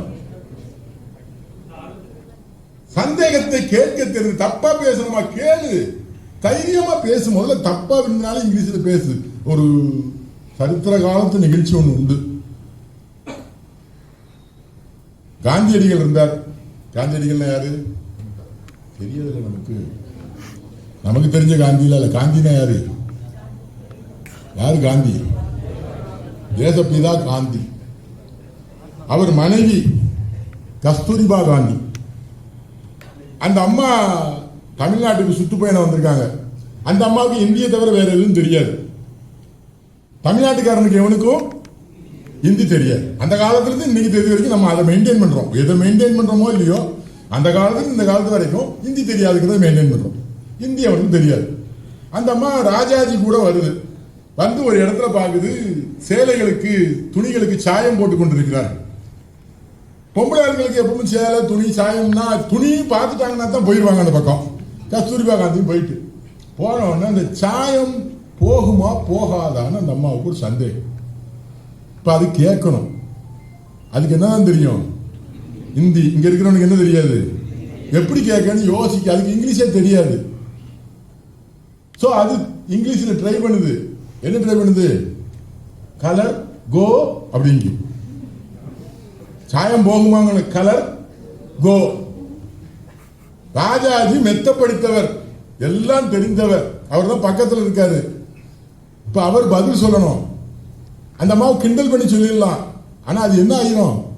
அந்த அம்மா பாதிச்சிரும். அதான் பெரியவர்கள் படித்தவர். அவர் சொன்னாரு, அவர் பதில் சொன்னாரு, no colour no go, no colour no go. சொன்னவர் யாரு? ராஜாஜி, சக்கரவர்த்தி ராஜகோபாலாச்சாரியார். ஆங்கிலத்தில் பெரிய புலமை பெற்றவர். என்ன வித்தியாசம்? அந்த அம்மாவால எக்ஸ்பிரஸ் பண்ண முடிஞ்சு, கம்யூனிகேட் பண்ண முடிஞ்சது. நான் முதல்ல மாணவர்கிட்ட சொல்றது அதான், இங்கிலீஷ்ல பேசுறது பத்தவன் சிரிப்பான் நினைக்காத, இப்படி நினை. அவனுக்கு அது கூட தெரியாத. நானாவது இது கேட்கறது, excuse me sir, shall I ask one question? கேளு சார். இப்படிலாம் கேட்க முடியுமா? இவ்வளவு சென்டென்ஸ் எல்லாம் முதல்ல பேசு சார். கொஸ்டின் சார், கேளு. கொஸ்டின் சார் கேட்க முடியுமா இல்லையா? கேளு. ஆங்கிலம் எங்க போக போகுது? எத்தனை எழுத்து ஆங்கிலத்தில்? 26. தமிழ்ல 247 எழுத்து அழகா பேசுற நீங்க 26 எழுத்து பேச முடியாதா? ஒண்ணும் இல்ல, பேசுறதுக்கு ஒரு வெட்கம் இருக்கிறது, ஒரு காம்ப்ளெக்ஸ் இருக்கு. அதைத்தான் முதல்ல தள்ளு. என்னால முடியும், தைரியமாக பேச, கம்யூனிகேட் பண்றதுக்கு முயற்சி பண்ணு. வேற ஒண்ணும் இல்ல. இங்க நீங்க எல்லாம் படிச்சு நல்லா பாஸ் பண்ணி 68 மார்க் 75 மார்க் 80 மார்க் 90 மார்க் எடுத்துருவீங்க. உங்களுக்கு நிறைய தெரியும். அன்னைக்கு வரவேற்பு நிகழ்ச்சியில் சோரிஸ் பேசினார். அன்னைக்கு பேசினாலே சீஃப் கெஸ்ட் அவர் சோரிஸ். நான் யூஎஸ்சி காலேஜில் போய் நான் ஐசிடிபிள்யூ எடுக்கும்போது என் கூட கிளாஸ் எடுத்தவன், சின்ன பையன். இப்போ அவங்க ஹெச்ஓடி ஆகிட்டான். அப்போ சோரிஸ் பேசும்பொழுது நான் அந்த பேச்சை கேட்க நேரிட்டது. பிகாம் படித்தவனுக்கு இருந்த ஆப்பர்ச்சுனிட்டி எல்லாம் வேற யாரோ தட்டி படிச்சுட்டு போயிட்டாங்கப்பா அப்படின்னு சொன்னாங்க. அப்படித்தானே? அதுக்காக உங்களை என்ன செய்ய சொன்னாரு? திருப்பி அதை பிடிங்கன்னாரு. அது எதுக்கப்பா நம்ம அடுத்தவங்கிட்ட போய் போட்டி போடாத, வேண்டாம் நமக்கு. இப்ப இங்க இருக்கிறவங்க எத்தனை பேருக்கு TCS, CTS, Wipro, HCL, Accenture, இதெல்லாம் என்னது? இதெல்லாம் என்னது? IT company. வேலை பார்க்க ஆசையா இருக்கா? இந்த ஐடி கம்பெனில உங்களுக்கு வேலைக்கு போறதுக்கு தகுதி இருக்கா? ஆசை இருக்கா? ஆசை இருக்கும், தகுதி இருக்கா? இருக்கா இல்லையா? இல்லையா? ஏன் எப்படி இருக்குன்னே தெரியாதா? ஒரு 4-5 ஆண்டுகளுக்கு முன்பாக அசெஞ்சர் கம்பெனியில இருந்து ஒரு நண்பர் பணிபுரிந்தார். அப்ப அவர்கிட்ட கேட்டேன், ஐடி கம்பெனிகள்ல வேலை வாய்ப்புகள் எப்படி இருக்கு? அவர் சொன்ன பதில் அப்படியே சொல்றேன்.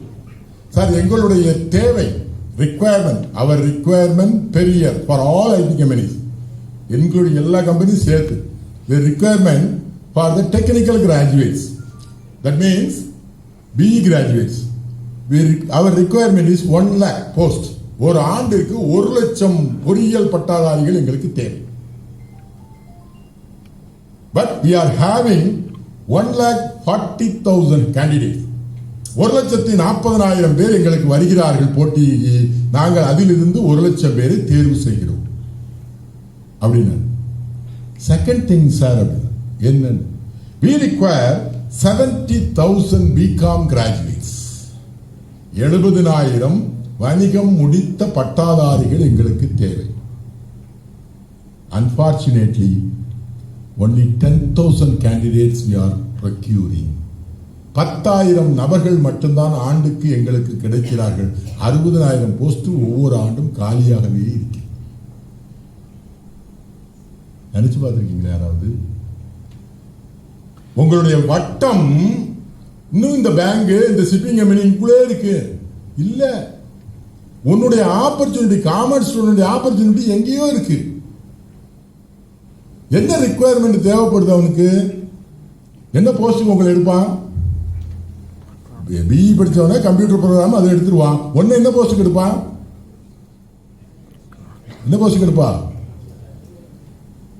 Human resource, junior human resource officers, HR. ஹெச்ஆருக்கு எடுக்கிறவனை யார் எடுத்துருவான்? எம்பிஏ படிச்சவன் எடுத்துருவான் ஹெச்ஆர் மேனேஜரா. ஆனா அவனுக்கு கீழே பணி முடியறதுக்கு 10 பேர் தேவை. ஒரு ஹெச்ஆர் மேனேஜர் கீழே 15 பேர் தேவை. அந்த 15 பேர் யாரா தான் இருக்க முடியும்? பிகாம் படிச்சவனா தான் இருக்க முடியும். 60,000 போஸ்ட் வேணுமா? எடுத்த உடனே பேக்கேஜ் ஒரு வருடத்திற்கு 2,50,000 ரூபாய் பேக்கேஜ். Package means 2,50,000 plus. இவ்வளவு வேலை இருக்கு. ஏன் உங்களால முடியல? முடியுமா முடியாதா? இதெல்லாம் நான் சொல்றது பொய்ன்னு நினைக்க கூடாது. இந்த செல்ஃப் ஃபைனான்ஸ்ல 10 ஆண்டுகள் இருக்கும். இமானுவல் டயஸ் பேரு எனக்கு ஞாபகம் இருக்கு. நம்ம பிகாம் செல்ஃப் ஃபைனான்ஸ் படிச்ச பையன் பேரு இமானுவல் டயஸ். இப்படித்தான் கிளாஸ்க்குள்ள சொல்லிட்டே இருக்கேன். ஐடி கம்பெனிகள் உங்களுக்கு வேலை வாய்ப்பு இருக்கிறது, ஏன் நீங்களெல்லாம் போவதில்லை அப்படின்னு சொன்னேன். அந்த பையன் இங்கிருந்து நம்ம காலேஜை விட்டு வெளியே போகும்போது அவன் ஒருத்த மட்டும் தனியா ட்ரை பண்ணா. ஒரு 2-3 பேர் அந்த வருஷத்துல அவன் கூட படிச்சது இன்னொரு பொண்ணு பேர் ஜெனிட்டா, அவனும் ட்ரை பண்ணாங்க. இன்ஃபோசிஸ் காலேஜில் வந்து ஓப்பன் இன்டர்வியூ கால் பண்ணாங்க. 2 பேரும் போனாங்க. இந்த காலேஜை விட்டு அவன் போகும்போது அவன் கையில 4 ஆஃபர் லெட்டர் இருந்துச்சு. இமேஜின், ஒரு பிஏ இன்ஜினியரிங் கிராஜுவேட்டுக்கு இருந்த மாதிரி அவன் கையில 4 ஆஃபர் லெட்டர் இருந்துச்சு. சிடிஎஸ், விப்ரோ, இன்ஃபோசிஸ், ஹெச்ஏஎல் 4 பேர் ஆஃபர் லெட்டர் கொடுத்துருந்தான். வெறும் பிகாம் தான், வேற எதுவும் அவன் படிக்கல. நம்ம காலேஜில் பிகாம் படித்தவன் தான். அவன் பேரு இமானுவல் டயஸ், அந்த பொண்ணு பேரு ஜெனிட்டா. தெர்மல்ல அவங்க அப்பா இன்ஜினியரா இருந்தார். 2 பேர் கையிலையும் 4 ஆஃபர் லெட்டர் வச்சிருந்தாங்க. கடைசியில் என்கிட்ட வந்து கொடுத்து, sir we can tick which of the offer letter, எந்த ஆஃபர் லெட்டரை செலக்ட் பண்ணணும். அப்ப நான் சொன்னது, இப்பவும் நான் என்ன சொல்றேன், நீ ஆஃபர் லெட்டரை என்கிட்ட காட்டாத. இந்த 4 கம்பெனிகளில் எது உனக்கு பொருத்தமாக இருக்கும் என்று உன் மனதுக்கு படுகிறதோ அந்த கம்பெனியை சூஸ் பண்ணு. Dias choose HAL, Jenita choose CTS. 2 பேரும் ஜாயின் பண்ணாங்க. இப்ப ஹெச்ஆர் மேனேஜர், அதுக்கப்புறம் அங்க போய் இருந்து எம்பிஏ படிச்சா இப்ப ஹெச்ஆர் மேனேஜர். எதுல ஹெச்ஆர் மேனேஜர்? விப்ரோல ஹெச்ஆர் மேனேஜரா இருக்கான். அவர் திருமணத்துக்கு அழைச்சிருந்தான். திருமணத்துக்கு போகும்போது சொன்னான், அவன் மனைவிட்ட சொன்னான், சார் எனக்கு கொடுத்தாங்க ஒரு சின்ன ஹிண்ட், கிளாஸ்ல சின்ன ஹிண்ட் தான் கொடுத்தாங்க. கல்லூரியில் அந்த வாய்ப்புகள் இல்லை, ஹிண்ட் தான் கொடுத்தாங்க. அந்த ஹிண்ட் தான் இன்னைக்கு நான் இங்க வந்து நிக்கிறதுக்கு காரணம். அவ்வளவுதான். இது ஒவ்வொரு ஆண்டும் இருந்து கொண்டே இருக்கிறது. அந்த போட்டிக்குள்ள போகணும்னா உனக்கு என்ன வேணும்? இப்ப நீங்க வந்து ஒரு ஹெச்ஏஎல்லையோ ஒரு சிடிஎஸ்லையோ போட்டிக்கு போகணும்னா உனக்கு என்ன வேண்டும்? என்ன வேணும்? முதல்ல என்ன வேணும்? அரியர்ஸ் இல்லாம பாஸ் பண்ணிருக்கணும். அது ஒண்ணு. அநேகமா நீங்க யாரும் அரியர்ஸ் இல்லாம பாஸ் பண்ணிருப்பீங்க, அதுல ஒன்றும் சந்தேகமே இல்லை. ஏன்னா எல்லாரும் ஆன்லைன்ல தானே பரிசு எழுதுனீங்க. ஆன்லைன்ல தான் பரிசு எழுதணும். நம்ம ஆன்லைன் பரிசு எப்படின்னு எங்களுக்கு தெரியும்ல. இல்ல அதுலதான் ஒன்று சத்தம் இதுல. அது நீங்களும் நானும் வேணும்னு எழுதல. ஆண்டவனா உங்களுக்கு வரப்பிரசாதமா கொடுத்தான். இப்படி ஒரு பரிசு இருக்குடா, எல்லாரும் பரிசு எழுதுங்கிறான்னு சொல்லி கொடுத்தான். நம்ம பரிசு எழுதி பாஸ் பண்ணிட்டோம். ரைட், விட்டுருவோம். அது இருக்கு. இல்ல அது இல்லாட்டாலுமே நம்ம மாணவர்கள் ஓரளவுக்கு மார்க் வச்சிருப்பான். ரெண்டாவது என்ன வேணும்? ரெண்டாவது என்ன வேணும்? Communication skill and ability, aptitude. படிக்கும் போதே நான் 4 ஆஃபர் லெட்டரோட போவேன்னு நினைக்கணும். 4 ஆஃபர் லெட்டரோட தான் போவேன். அந்த நினைப்பு இருக்கணும். அந்த ஆட்டிடியூட் வேணும். அந்த ஆட்டிடியூட் இருந்துச்சுன்னா ஆட்டோமேட்டிக்கா என்ன வந்துடும்? கம்யூனிகேஷன் ஸ்கில் வந்துடும். கம்யூனிகேஷன் ஸ்கில் டெவலப் ஆயிடும். அப்ப கடமையை நம்ம செய்யணும். நமக்கு கொடுக்கப்பட்ட கடமை என்ன? படிக்கிறது. அந்த படிக்கிற கடமையை செய்யணும். கடமையை செஞ்சா எல்லாம் நடக்குமா சார்? படிச்சா எல்லாம் நடக்குமா சார்? கட்டாயம் நடக்கும். எப்படி? ஒரே ஒரு கதை. ஒரு ஒரு பக்கம் காடு, இன்னொரு பக்கம் பொட்டல் வெளி, நடுவில் ஒரு மரம் இருக்கு. ஒரு மான் ஓடி வருது, உயிரை பணம் கொடுத்த மாதிரி ஓடி வருது. எதனால ஓடி வருது? இந்த பக்கம் ஒரு வேடன் அந்த மானை நோக்கி அம்பு குழி வச்சிருக்கான். அந்த மான் அந்த வேடனை பார்த்து பயந்து ஓடுகிறது. ஆனா அதால ஓட முடியல, அந்த மரத்தடியில் போய் நிக்குது. அந்த பக்கம் காடு கொஞ்ச தூரத்தில் இருக்கு, காட்டுக்குள்ள ஓடிடலான்னு நினைக்குது. காட்டுக்குள்ள ஓடிடலான்னு நினைக்குது. அந்த பக்கம் பார்த்தா அங்க ஒரு புலி நிக்கு. காட்டுக்குள்ள ஓட முடியாது, அங்க என்ன இருக்கு? புலி நிக்குது. ஐயோ புலி நிக்குதுன்னு இந்த பக்கம் பார்த்தா அந்த பக்கம் ஒரே இடியும் மின்னலுமா இருக்கு. எந்த பக்கம் போக முடியாது. அப்ப அதுக்கு ஒரு கடமை இருந்தது. என்ன? அந்த மான் நிறை மாத கர்ப்பிணி, குட்டி போடுற நேரம். இந்த இதெல்லாம் சூழ்நிலையை பார்த்து பயந்து ஓடியது, தன் கடமையை மறந்து விட்டது. ஆனா ஒரு கணம் யோசித்து கடமையை செய்வோம்னு குட்டி போடுற வேலையை தெளிவா நின்று அந்த மரத்தடி நின்று செய்யும். ஏன்னா அதனுடைய கடமை. தாயாக இருக்கும்போது குட்டியாக கொடுக்க வேண்டியது கடமை, அதை செய்யுது. வேற எதையும் கவலைப்படல. வேடன் நம்மளை கொண்டுருவான், புலி வந்து அடிச்சு தின்றுவோம், இடியினால் நம்ம செத்துக்கிறோம், அதெல்லாம் கவலைப்படல, செய்யுது. அதை செய்யும் பொழுது வேடன் குறி வச்சுக்கிட்டு இருக்கான். அதை மான் குட்டி ஈனுவதை பார்த்தோம்னா அவன் மனசுக்குள்ள ஒரு சின்ன பிரச்சனை வரும். குட்டி ஈனக்கூடிய ஒரு மான் நம்ம கொல்லலாமான்ட்டு இப்படி பார்க்காம புலி வருது. புலிக்கு அந்த ரத்த வாடை பிடிக்கும். இப்பொழுது புலி அதை கொண்டு விடுமேன்னு சொல்லி இங்க வச்சு அம்ப அங்க திருப்பிட்டான். அம்ப எங்க நோக்கி எதிர்த்தான்? புலியை நோக்கி எதிர் விட்டான். புலி யாரை பார்த்துட்டு போம்? வேடனை பார்த்து விட்டது. புலிக்கும் வேடனுக்கு சண்டை. அது பக்கம் ஒரு பக்கம் ஓட ஆரம்பிச்சிச்சு. திடீர்னு காட்டு தீ பத்தி எரியுது. காட்டுக்குள்ள போக முடியாது, தீ பத்தி எரியுதேன்னு பார்த்துட்டு இருக்கு. இந்த இடி இடித்து மழை எடுத்து காட்டு தீ அணைந்து விட்டது. எல்லா பிரச்சனையும் முடிஞ்சிட்டு நல்ல குட்டியோட நிதானமா அது எங்க போயிட்டு? காட்டுக்குள்ள போயிட்டு. எதனால? கடமையை செய்தது. நமக்கு கொடுக்கப்பட்ட கடமை என்ன? படிக்கணும். அந்த படிக்கணுங்கிற கடமையை நாம் ஒழுங்காக செய்து விட்டோம் என்றால், கரெக்டா நம்ம சொல்லப்பட்ட கடமையை கரெக்டா செய்துட்டோம்னா மற்றதெல்லாம் தன்னால வந்து சேர்ந்து. படிக்க ஆரம்பிச்சுட்டேன்னு வச்சுக்க, எல்லாம் உனக்கு தன்னால வந்து சேரும். கொஞ்சம் உடம்புல இருக்கு, மனசுல இருக்கிற என்னத்தை எடுத்துடணும்? என்ன எடுத்துடணும்? பயம்னு கூட சொல்லல. நான் அதை பயம்னு நினைக்கிறது இல்லை. பயம் கிடையாது. பயம் இருந்தா நான் பேசும்போது கிளாஸுக்குள்ள வாத்தியார் இருக்கும்போது இப்படி உட்கார்ந்துருப்பான். 2 நிமிஷம் நம்ம அந்த வெளியே போயிட்டோன்னு வச்சுக்க, என்ன வரும்? சவுண்டு, பெரிய சவுண்டு வரும். அது பொம்பளை பிள்ளைகள் இருந்தா பயங்கரமான சவுண்டு வரும். கிளாஸுக்குள்ள நம்ம வந்துட்டோம்னா அதுக்கு பேர் பயம் இல்ல. நான் அதை பயம்னு சொல்றது இல்ல. அது என்னது? ஒரு complex, a kind of complex. அது இன்ஃபீரியாரிட்டி காம்ப்ளெக்ஸ் கூட சொல்ல முடியாது. ஒரு காம்ப்ளெக்ஸ். நான் பேசினா இவன் தப்பா நினைச்சிருவானோ, நான் பேசினா இவன் தப்பா நினைச்சிருவானோ அப்படிங்கிற ஒரு காம்ப்ளெக்ஸ். முதல்ல எவன் தப்பா நினைக்கட்டுமே. யாரு தப்பா நினைச்சாங்க? நீ யாருங்கிறத எப்படி கண்டுபிடிக்கிறது? எப்படி கண்டுபிடிக்கலாம்? யார்கிட்டயாவது ஒரு ஆள்கிட்ட கேட்கணும்ல. சார், ஒரு ஆளை பத்தி கண்டுபிடிக்கணும்னா யார்கிட்ட கேட்கலாம்? யார்கிட்ட கேட்கலாம்? சும்மா சொல்லு. என்கிட்ட கேட்கலாமா, உங்ககிட்ட கேட்கலாமா? யாராவது பெரிய ஆள்கிட்ட கேட்கணும். நான் ஒரு ஆள்கிட்ட கேட்டேன். யாராவது வள்ளுவன்னு ஒருத்தன், தாடி வச்சிருப்பாங்க, தாத்தா. தாத்தா பாட்டி 2 பேர் இருக்காங்கப்பா. நம்ம தமிழனுக்கு தாத்தாவும் பாட்டியும் சொல்லி இருக்கக்கூடிய கருத்துக்களை உலகத்துல எந்த நாட்டிலையும் சொல்லியிருக்க மாட்டான். அவ்வையும் வள்ளுவனும் சொல்லி இருக்க கருத்துக்களை உலகத்துல எந்த இலக்கியத்திலும் இருக்காது. அப்ப வள்ளுவன் கேட்டேன், ஒருத்தனை எப்படியா கண்டுபிடிக்கிறதுன்னு. தக்கார் தகவலார் என்பது அவரவர் எச்சத்தார் உணரப்படும். இவன் சரியானவனா, இவன் சரி இல்லாதவனா எப்படி கண்டுபிடிக்கிறது? அவனுடைய நடத்தையினால் கண்டுபிடிக்கலாம்.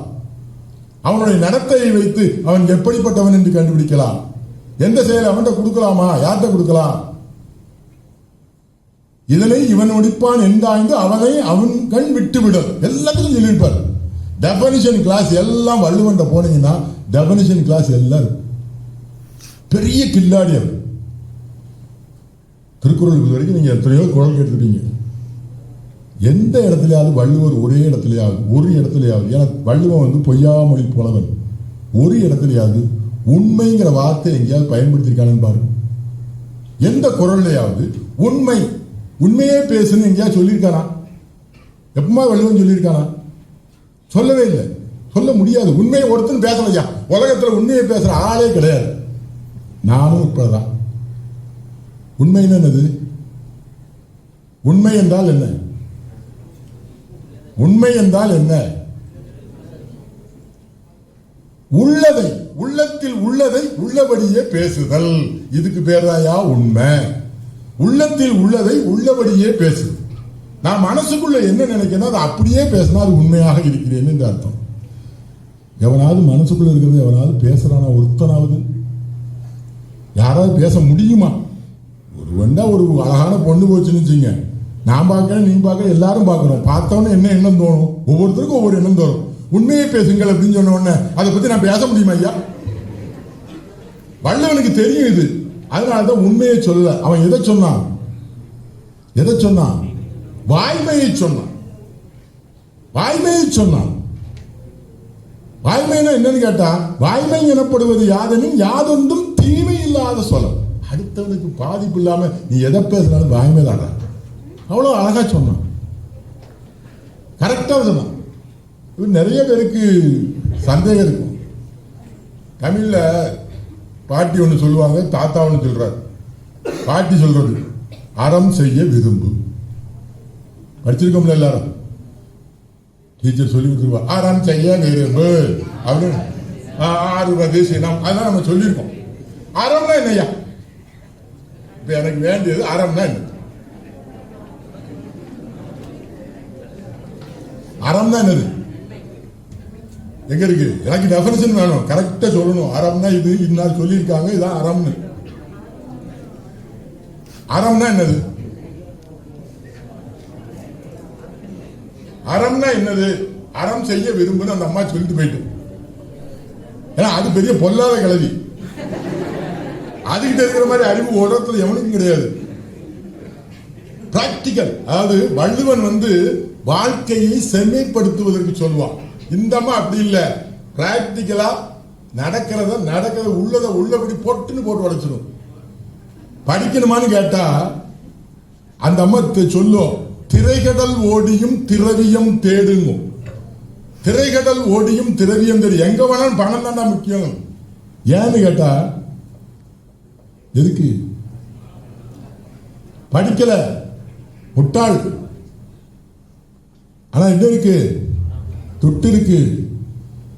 அந்த அம்மா சொல்லுது, கல்லானை ஆயினும் கை நிறைய பொருள் இருந்தால். நல்லா கேட்டுக்க. படிக்கல முட்டாளு, கை நிறைய என்ன வச்சிருக்கான்? பொருள் வச்சிருக்கான், பணம் வச்சிருக்கான். எல்லோரும் சென்று எதிர்கொள்வர். அவ்வளவு பேர் அவனை போட்டு பார்த்து கும்பிடுவானா. இல்லானை என்னது? இல்லானை துட்டு இல்லாதவன இல்லாலும் வேண்டாம், பொண்டாட்டி வேண்டான்றானா. ஈந்த தாயும் வேண்டாள், பெத்த தாயும் வேண்டான்றாளா. செல்லாது அவன் வாயில் சொல். அவன் என்ன சொல்லாலும் ஒருத்தனோட துட்டே இல்ல. யாரை தூக்கி வைப்பாங்களா? பணம் உள்ளவனை. அவன் கல்லானே ஆயும். அவர் அப்படி சொல்லல, வள்ளுவன் அப்படி சொல்லல. பணம் தான் பிரதானம், அது வாழ்க்கையில அதுதான் முக்கியம். அதை பணம் சம்பாதிப்பதற்கு இந்த கல்வி, அறிவு என்பது ஒரு அடிப்படையாக நாம் பயன்படுத்த வேண்டும். அப்ப அறம்னா என்னது? இதுவரைக்கும் யாருக்கும் தெரியாது. யார்கிட்ட திருப்பி கேட்கணும்? யார்கிட்ட தான் கேட்கணும்? அவன் வள்ளுவன்ட்டே தான் கேட்கணும். நீ தானப்ப சொல்ற, அவ சொல்லிட்டு அறம் செய்ய விரும்புன்னு. நீ என்ன சொல்லு? அறம்னா என்னது? அவன் பதில் சொல்றான், அழுக்காறு, அவா, வெகுளி, இன்னா சொல், இவை நான்கும் இழுக்கா இயன்றதனம். அறம்னா என்னடா? அழுக்காறு. வருஷம் சொல்றான் பாரு, நல்லா கேட்டுக்க. அழுக்காறு, அவா, வெகுளி, இன்னா சொல். 4 சொல்லியிருக்கான். அழுக்காருன்னா என்னது? பொறாமை. நல்ல சட்டையா போட்டிருக்காங்க, நல்ல கையில வாட்சி, நல்ல கச்சா வச்சிருக்காங்க. நல்ல பைக் வச்சிருக்காங்க. அதுக்கு என்ன பேரு? மனசுக்குள்ள இருக்கும், வெளியே சொல்ல மாட்டான். அந்த அழுக்காறு மனசுக்குள்ள, அந்த அழுக்காறு, அந்த லேஸ் பொறாம வந்துடும். அடுத்தது என்ன வரும்? அந்த பார்த்த காட்சி நமக்கு கிடைச்ச அப்படி இருக்கும் ஒரு ஆசை. பேராசை இல்ல, வெறும் ஆசையை தான் சொல்றேன். அது எனக்கு கிடைச்ச அப்படி இருக்கும். அவா இந்த ரெண்டும் வந்துட்டு கிடைக்கல, எனக்கு வாட்ச் கிடைக்கல. இப்ப என்ன வரும்? வெகுளி. என்ன வெகுளின்னு என்ன அர்த்தம்? கோபம். சின்ன கோபம் வரும் மனசுக்குள்ள, ஒரு கோபம். என்ன கோபம்? 7ஆம் நாள் கோபம். யார் மேல வரும்? நமக்கு ஒரு அப்ப இருக்கானே, அவங்க அப்ப இதெல்லாம் வாங்கி கொடுத்துட்டான். ஒரு வெகுளி. யார் மேல? தகப்ப மேல. ஒரு சின்ன வெகுளி. அதுதான் அழுக்காறு இருந்தா அவா வரும், அவா வந்தா வெகுழ்தல் வரும். இது 2-3 இருந்துச்சுன்னா கட்டாயம் வாயிலிருந்து வர்ற வார்த்தை என்ன வரும்? நாசமா போய் எங்க அப்ப. எப்ப வருது அந்த அழுக்காறு?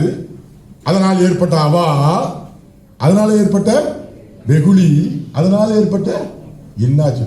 இதை தவிர்த்திரியா, இதான் தான் அறம். இது இல்லாம இருந்தா அதுதான் அறம் செய்தல்.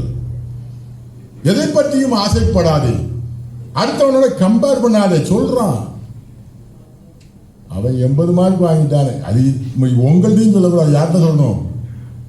உங்க ஐயாவும் அம்மாட்டையும் சொல்லணும். இந்த பிள்ளைகளை வளர்க்கும் போது என்ன சொல்லி வளர்ப்பாங்க? அது ஒண்ணு. அவன் பாஸ் ஆகிட்டான், அவன் இவ்வளவு மார்க் வாங்கியிருக்கானே, நீ என்னத்தை செலவழிச்சாலும் இப்படித்தானே வாங்குற. ஒண்ணு. ரெண்டாவது, உன் வயசுல அவன் எவ்வளவு காசு சம்பாதிக்கான். அந்த இதுல உங்களுக்கு கிளாஸ் நடத்துற மாதிரி யாருக்கு கிளாஸ் நடத்தணும்? பெற்றோருக்கும். இப்ப உங்களுக்கு நடத்துறோம், எதுக்கு நடத்துறோம்? நாளைக்கு நீங்க தான் பெற்றோர். புரியுதா? நாளைக்கு நீ தான் பெற்றோர் ஆக போற. நீ பெற்றோர் ஆகும் பொழுது எதை சொல்லக்கூடாது? உனக்கு நான் என்ன பொறுத்த வரைக்கும் நான் எங்க ஐயா இருந்து கத்துக்கிட்டது அதான். நாங்களாம் வளர்க்கப்பட்ட விதங்கள் வேறு, நீங்கள் வளர்க்கப்பட்ட விதம் வேறு.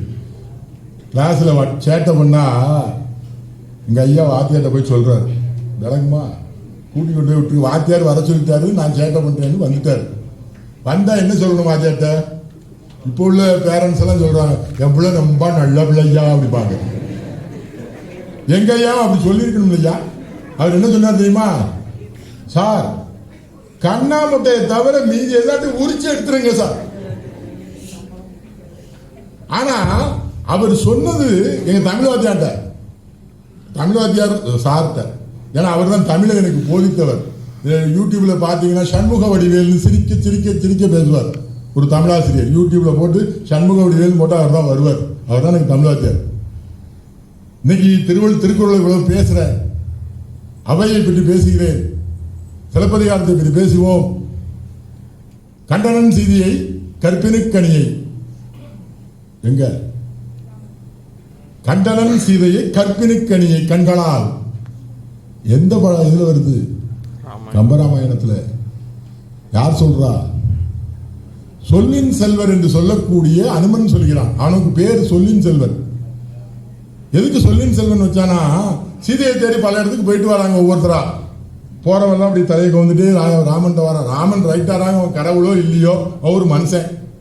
பொண்டாட்டியை பறி கொடுத்துட்டு இருக்கான். பொண்டாட்டியை காணும்னு தேடி அலைகிறான்.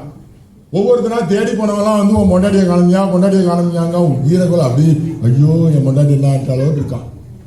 கடைசியா வர வேண்டி பாக்கி இருக்கிறது யாரு? அனுமன். வாரான். அவன் வரும்போதே கையில என்ன வச்சிருக்கான்? அவள் கனையாளியை கையில வச்சிருக்கான். அவன் வந்து கொடுத்த அடையாளத்தை வச்சிருக்கான். அதை நீட்டிட்டே வாரான் பார்க்கிறதுக்கு. அப்ப என்ன அர்த்தம்? சீதையை இவன் கண்டுவிட்டான்னு அர்த்தம். அவன் அதை என்ன சொல்றான்னா, கண்டனன் பார்த்துட்டேன், வந்து இறங்குற உடனே பார்த்துட்டேன் அப்படிங்க. யார? கண்டனன் சீதை கற்பினுக்கணியாளை. அடுத்த வார்த்தை சொல்றான், பார்த்துட்டேன்னா யார பார்த்தேன்? கற்பினுக்கணியாளை. அவன் பப்பளுக்கு இல்லாமல் இருக்கிறாள். அடுத்த வார்த்தை சொல்றான், கண்களால் நானே பார்த்தேன். கண்டனன் கற்பினுக்கணியை கண்களால்.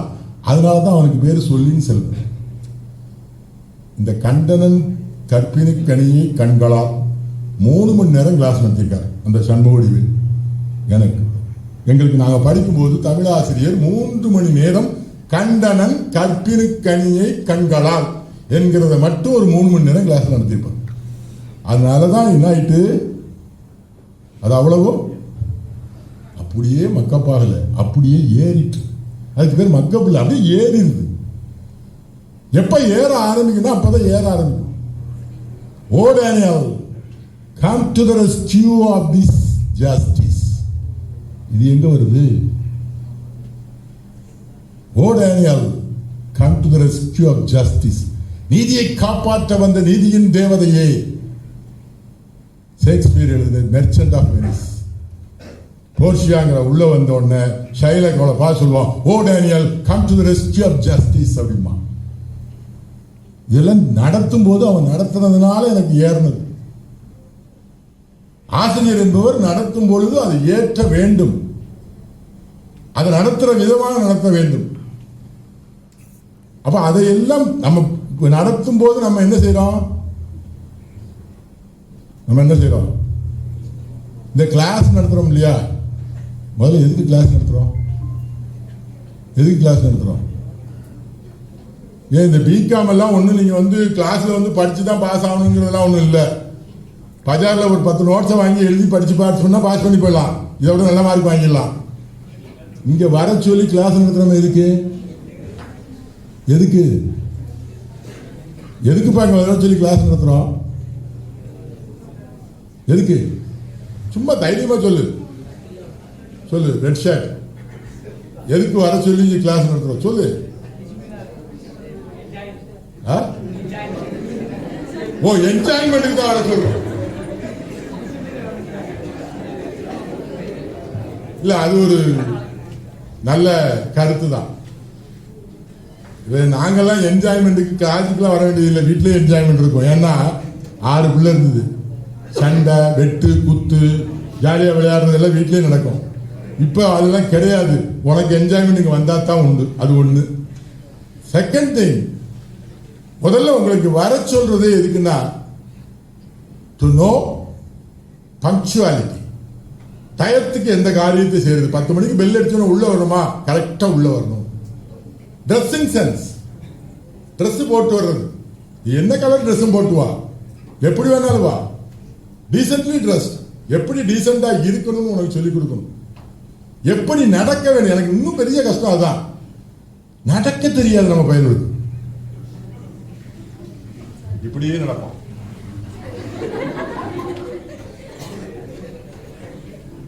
எப்ப நடக்கிற நடையில உன்னை கண்டவுடன் மற்றவர் உன்னை கண்டு ஒரு மரியாதை கொடுக்க வேண்டும். எனக்கு தெரிஞ்சது ஒண்ணுதான், நான் எப்ப போனாலும் நேரம் நின்று தான் நடப்பேன். இப்படி குனிஞ்சு இப்படி அதெல்லாம் கிடையாது. எப்ப போனாலும் நேரம் நின்று தான் நடக்கும். எதை செய்தாலும் நேரம் நின்று.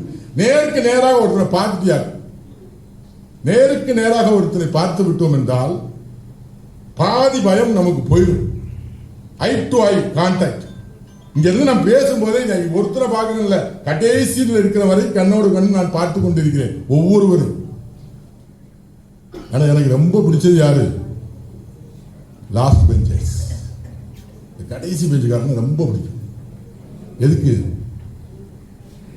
எதுக்கு ரொம்ப பிடிக்கும்? ரொம்ப பாசக்கார பயலோ வந்தான். நல்லா படிக்கிற பயலோ எனக்கு சுத்தமா பிடிக்காது. ஏன்னு தெரியுமா? அவனுக்கு ஒரு மனசுக்குள்ள உள்ள என்ன இருக்கும், நம்ம நல்லா படிக்கிறாள், இவர் என்ன சொல்லி கொடுக்கிறது, அது எல்லாத்துக்கும் இருக்கும். இங்க முடிச்சுட்டு போன பிறகு வேற ஒண்ணும் இல்லை. இப்ப மற்ற ஆசிரியர் பெருமக்களுக்கு டச் இல்லைன்னு நான் சொன்ன மாதிரி, இப்பவும் நான் எங்கேயாவது ஒரு கல்யாண வீடு எங்கேயாவது போனேன்னா ஒரு 5-6 பேர் இருந்து அதுல அப்படி ஒருத்தன் அப்படி ஒளிஞ்சு போனான்னா நம்ம கிட்ட படிச்ச நல்லா படிச்ச பையன் போறான்னு அர்த்தம். நம்ம கிட்ட படிச்ச நல்லா படிச்ச பையன் போனான்னா அப்படி தலையை வந்துட்டு எங்கேயோ ஒளிஞ்சு போவோம், நம்மள நேருக்கு நேரம் பார்க்கவே வர மாட்டோம். அதே இது நம்ம கடைசி பெஞ்சுக்காரன் இருக்க பத்தியா, அவனை பார்த்துட்டு போதும் ஓடி வருவான். அங்க இருந்து உச்சார்ந்து கத்திக்கிட்டே ஓடி வருவான்.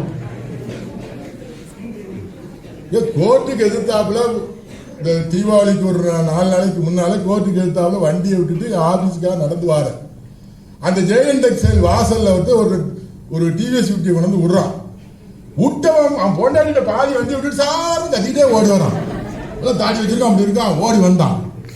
அவன் வர்ற ஸ்பீடை பார்த்த உடனே தெரிஞ்சிச்சு நம்ம பயதான்னு. வந்து முதல் கேள்வி என்ன கேட்டான் தெரியுமா? என்ன தெரியுதா உங்களுக்கு அப்படின்னா. இப்ப பெரிய பிரச்சனை தான். என்ன பிரச்சனை? தெரியாதுன்னு சொல்லிட்டோம்னா அவன் அடிச்சுக்குவான் நம்மள. டேய் நல்லா தெரியுதுடா, சமாளிப்பு, அவ்வளவுதான். அதுக்கு அப்புறம் தான் என்கிட்ட வந்து எனக்கு தெரியுதுன்னு நான் சொன்ன பிறகுதான் என் ஒய்ஃபு பார்த்தீங்களா சார் திரும்பி காட்டுறேன். உன் கொண்டாடி அங்க வண்டியை பிடிச்சிருக்க. அப்புறம் வண்டியை ஸ்டாண்ட் போட்டு வந்தோன்னே, சார் தான் என் ஒய்ஃப், இது என் பிள்ளை, நான் இப்போ துபாயில் இருக்கேன் சார், லீவுக்கு வந்திருக்கேன் சார், உங்களை பார்த்த உடனே எனக்கு ரொம்ப சந்தோஷமாயிடுச்சு சார், நல்லா இருக்கீங்களா, காலேஜுக்கு இன்னும் போறீங்களா சார் அப்படின்னு. எங்க பார்த்தாலும் இது இங்கன்னு இல்லை, அந்த லாஸ்ட் பெஞ்சர்ஸை ஈஸியாக அடையாளம் கண்டுபிடிச்சிடலாம். எவன் தான் கத்திக்கிட்டு ஓடி வந்துட்டானாக்கும் அவன் நம்ம ஆளுன்னு அர்த்தம். அதனால எப்பவுமே எனக்கு ரொம்ப பிடிச்ச மாணவர்கள் எங்கே தான் இருப்பாங்க? லாஸ்ட் பெஞ்சில் தான் இருப்பான். ஏன்னா அவன்கிட்ட ஒரு மனசுல என்ன இருக்கும், என்னென்ன இருக்கும், இவர் என்னென்னமோ சொல்லி கொடுத்தாருயா,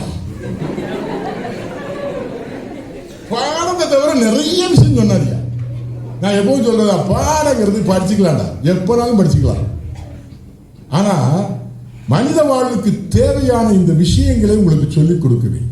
அதுக்கு தான் கல்லூரி. இப்படி ஒரு செமினார் போட்டு பேசுறது எதுக்கு செமினார் போட்டு பேசிட்டு இருக்கோம்? எனக்கு தெரிஞ்ச விஷயத்தை நான் உங்களுக்கு சொல்லிட்டேன். இதே மாதிரி விஷயம் தெரிந்த பல நபர்களை கூட்டி வந்து அவர்களுடைய அனுபவங்களை சொல்ல வேண்டும். அவர்களுடைய அனுபவங்களை சொல்லத்தான். மைக்கு கிடைச்சா வாத்தியாரும் வக்கீலும் விடவே மாட்டோம். அது தெரியுமா உங்களுக்கு? வாத்தியாருக்கும் வக்கீலுக்கும் மைக்கு கிடைச்சிட்டாக்கும் உட்காரு, யோ உட்காரியா, சும்மாரி நான் கொஞ்சம் தான் பேசிக்கிறேன் தம்பி, சாகிற வரைக்கும் அதுதான் பேசுவோம். நல்ல உதாரணம் யார் தெரியுமில்ல? ஏபிஜே அப்துல் கலாம். எங்க செத்தாரு? பேசிக்கிட்டே தான் செத்தாரு. பேசுறதுக்கு தான் ஆசைப்படும். ஆனா அதுவும் இன்னொன்று தெரிஞ்சுங்க, எனக்கும் அப்படிதான். இந்த ஆன்லைன் கிளாஸ் அதெல்லாம் எனக்கு எடுக்க தெரியாது. காரணம் என்ன? கிளாஸுக்கும் பாதி வேதம் தான் கஷ்டமா இருக்கு. எனக்கும் மைக்கு கிடைக்கணும், அல்லது கிளாஸுக்குள்ள வந்தாலும் ஃபுல் ஸ்ட்ரென்த் இருக்கணும். 65 பேர் இருந்தா தான் நம்ம பேசலாம். 4 பேர் 5 பேர் இருந்தா அது டியூசன். அந்த டியூசனுக்கு நம்ம லாய்க்கு இல்லை.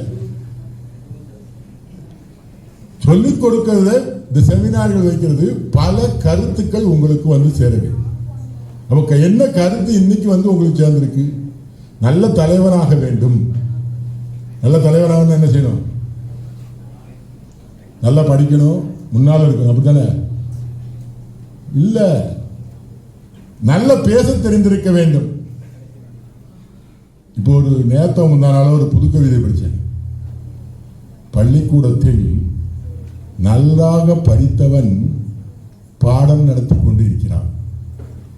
பள்ளிக்கூடத்தில் ஃபெயிலானவன் பள்ளிக்கூடம் நடத்தி கொண்டே இருக்கின்றான். எப்படி? பள்ளிக்கூடத்தில் நல்லா படிச்சு பாஸ் ஆனவன் அந்த பள்ளிக்கூடத்தில் என்ன செய்யறானா? பாடம் நடத்துறானா. பள்ளிக்கூடத்தில் ஃபெயில் ஆனவன் பள்ளிக்கூடமே நடத்துறாங்க. இது பிராக்டிக்கல். ஆனா எது தேவை என்று முதல்ல தெரிஞ்சுடுங்க. எது உங்களுக்கு தேவை? என்ன வேணும் உங்களுக்கு? என்ன வேணும்? அறிவு வேண்டும், கல்வி வேண்டியது இல்லை. அறிவு வேண்டும். அறிவுக்கும் கல்விக்கும் வித்தியாசம் நிறைய இருக்கு.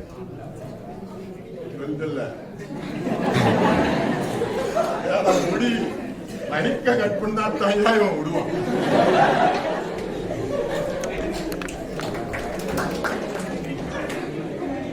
சரி,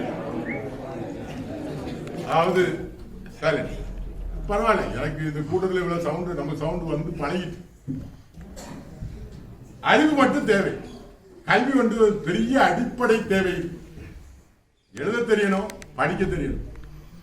பட்டறிவு என்பது நமக்கு தேவையான நிகழ்வுகளை உடனே செய்யக்கூடியது, டக்குன்னு ஒரு முடிவு எடுக்கக்கூடியது. அந்த முடிவெடுக்கக்கூடிய திறன் உனக்கு வந்து நீ தலைவனாய். பெருந்தலைவர் காமராஜர் பள்ளிக்கூடத்தில் போய் படிச்சாரா? படிக்கல. ஒரே ஒரு சம்பவம், ஆழியாறு பரம்பிக்குளம் ஆழியாறுன்னு ஒரு அணை இருக்கு, அதை கட்டிட்டாங்க. கேரளாக்காரன் தண்ணி திறந்து விடணும், தண்ணி திறந்தே விடல. இவர் தான் முதலமைச்சரா இருக்காரு. தண்ணி திறந்து விடலன்னு ஒரு பிரச்சனை வருது. அதுக்கு யாரும் அமைச்சருங்காரு, சி சுப்பிரமணியம் பொதுப்பணித்துறை அமைச்சர். அவரை கூப்பிட்டாரு, யோ சி சுப்பிரமணியம் வாயா, என்னையா தண்ணி திறந்து இல்ல?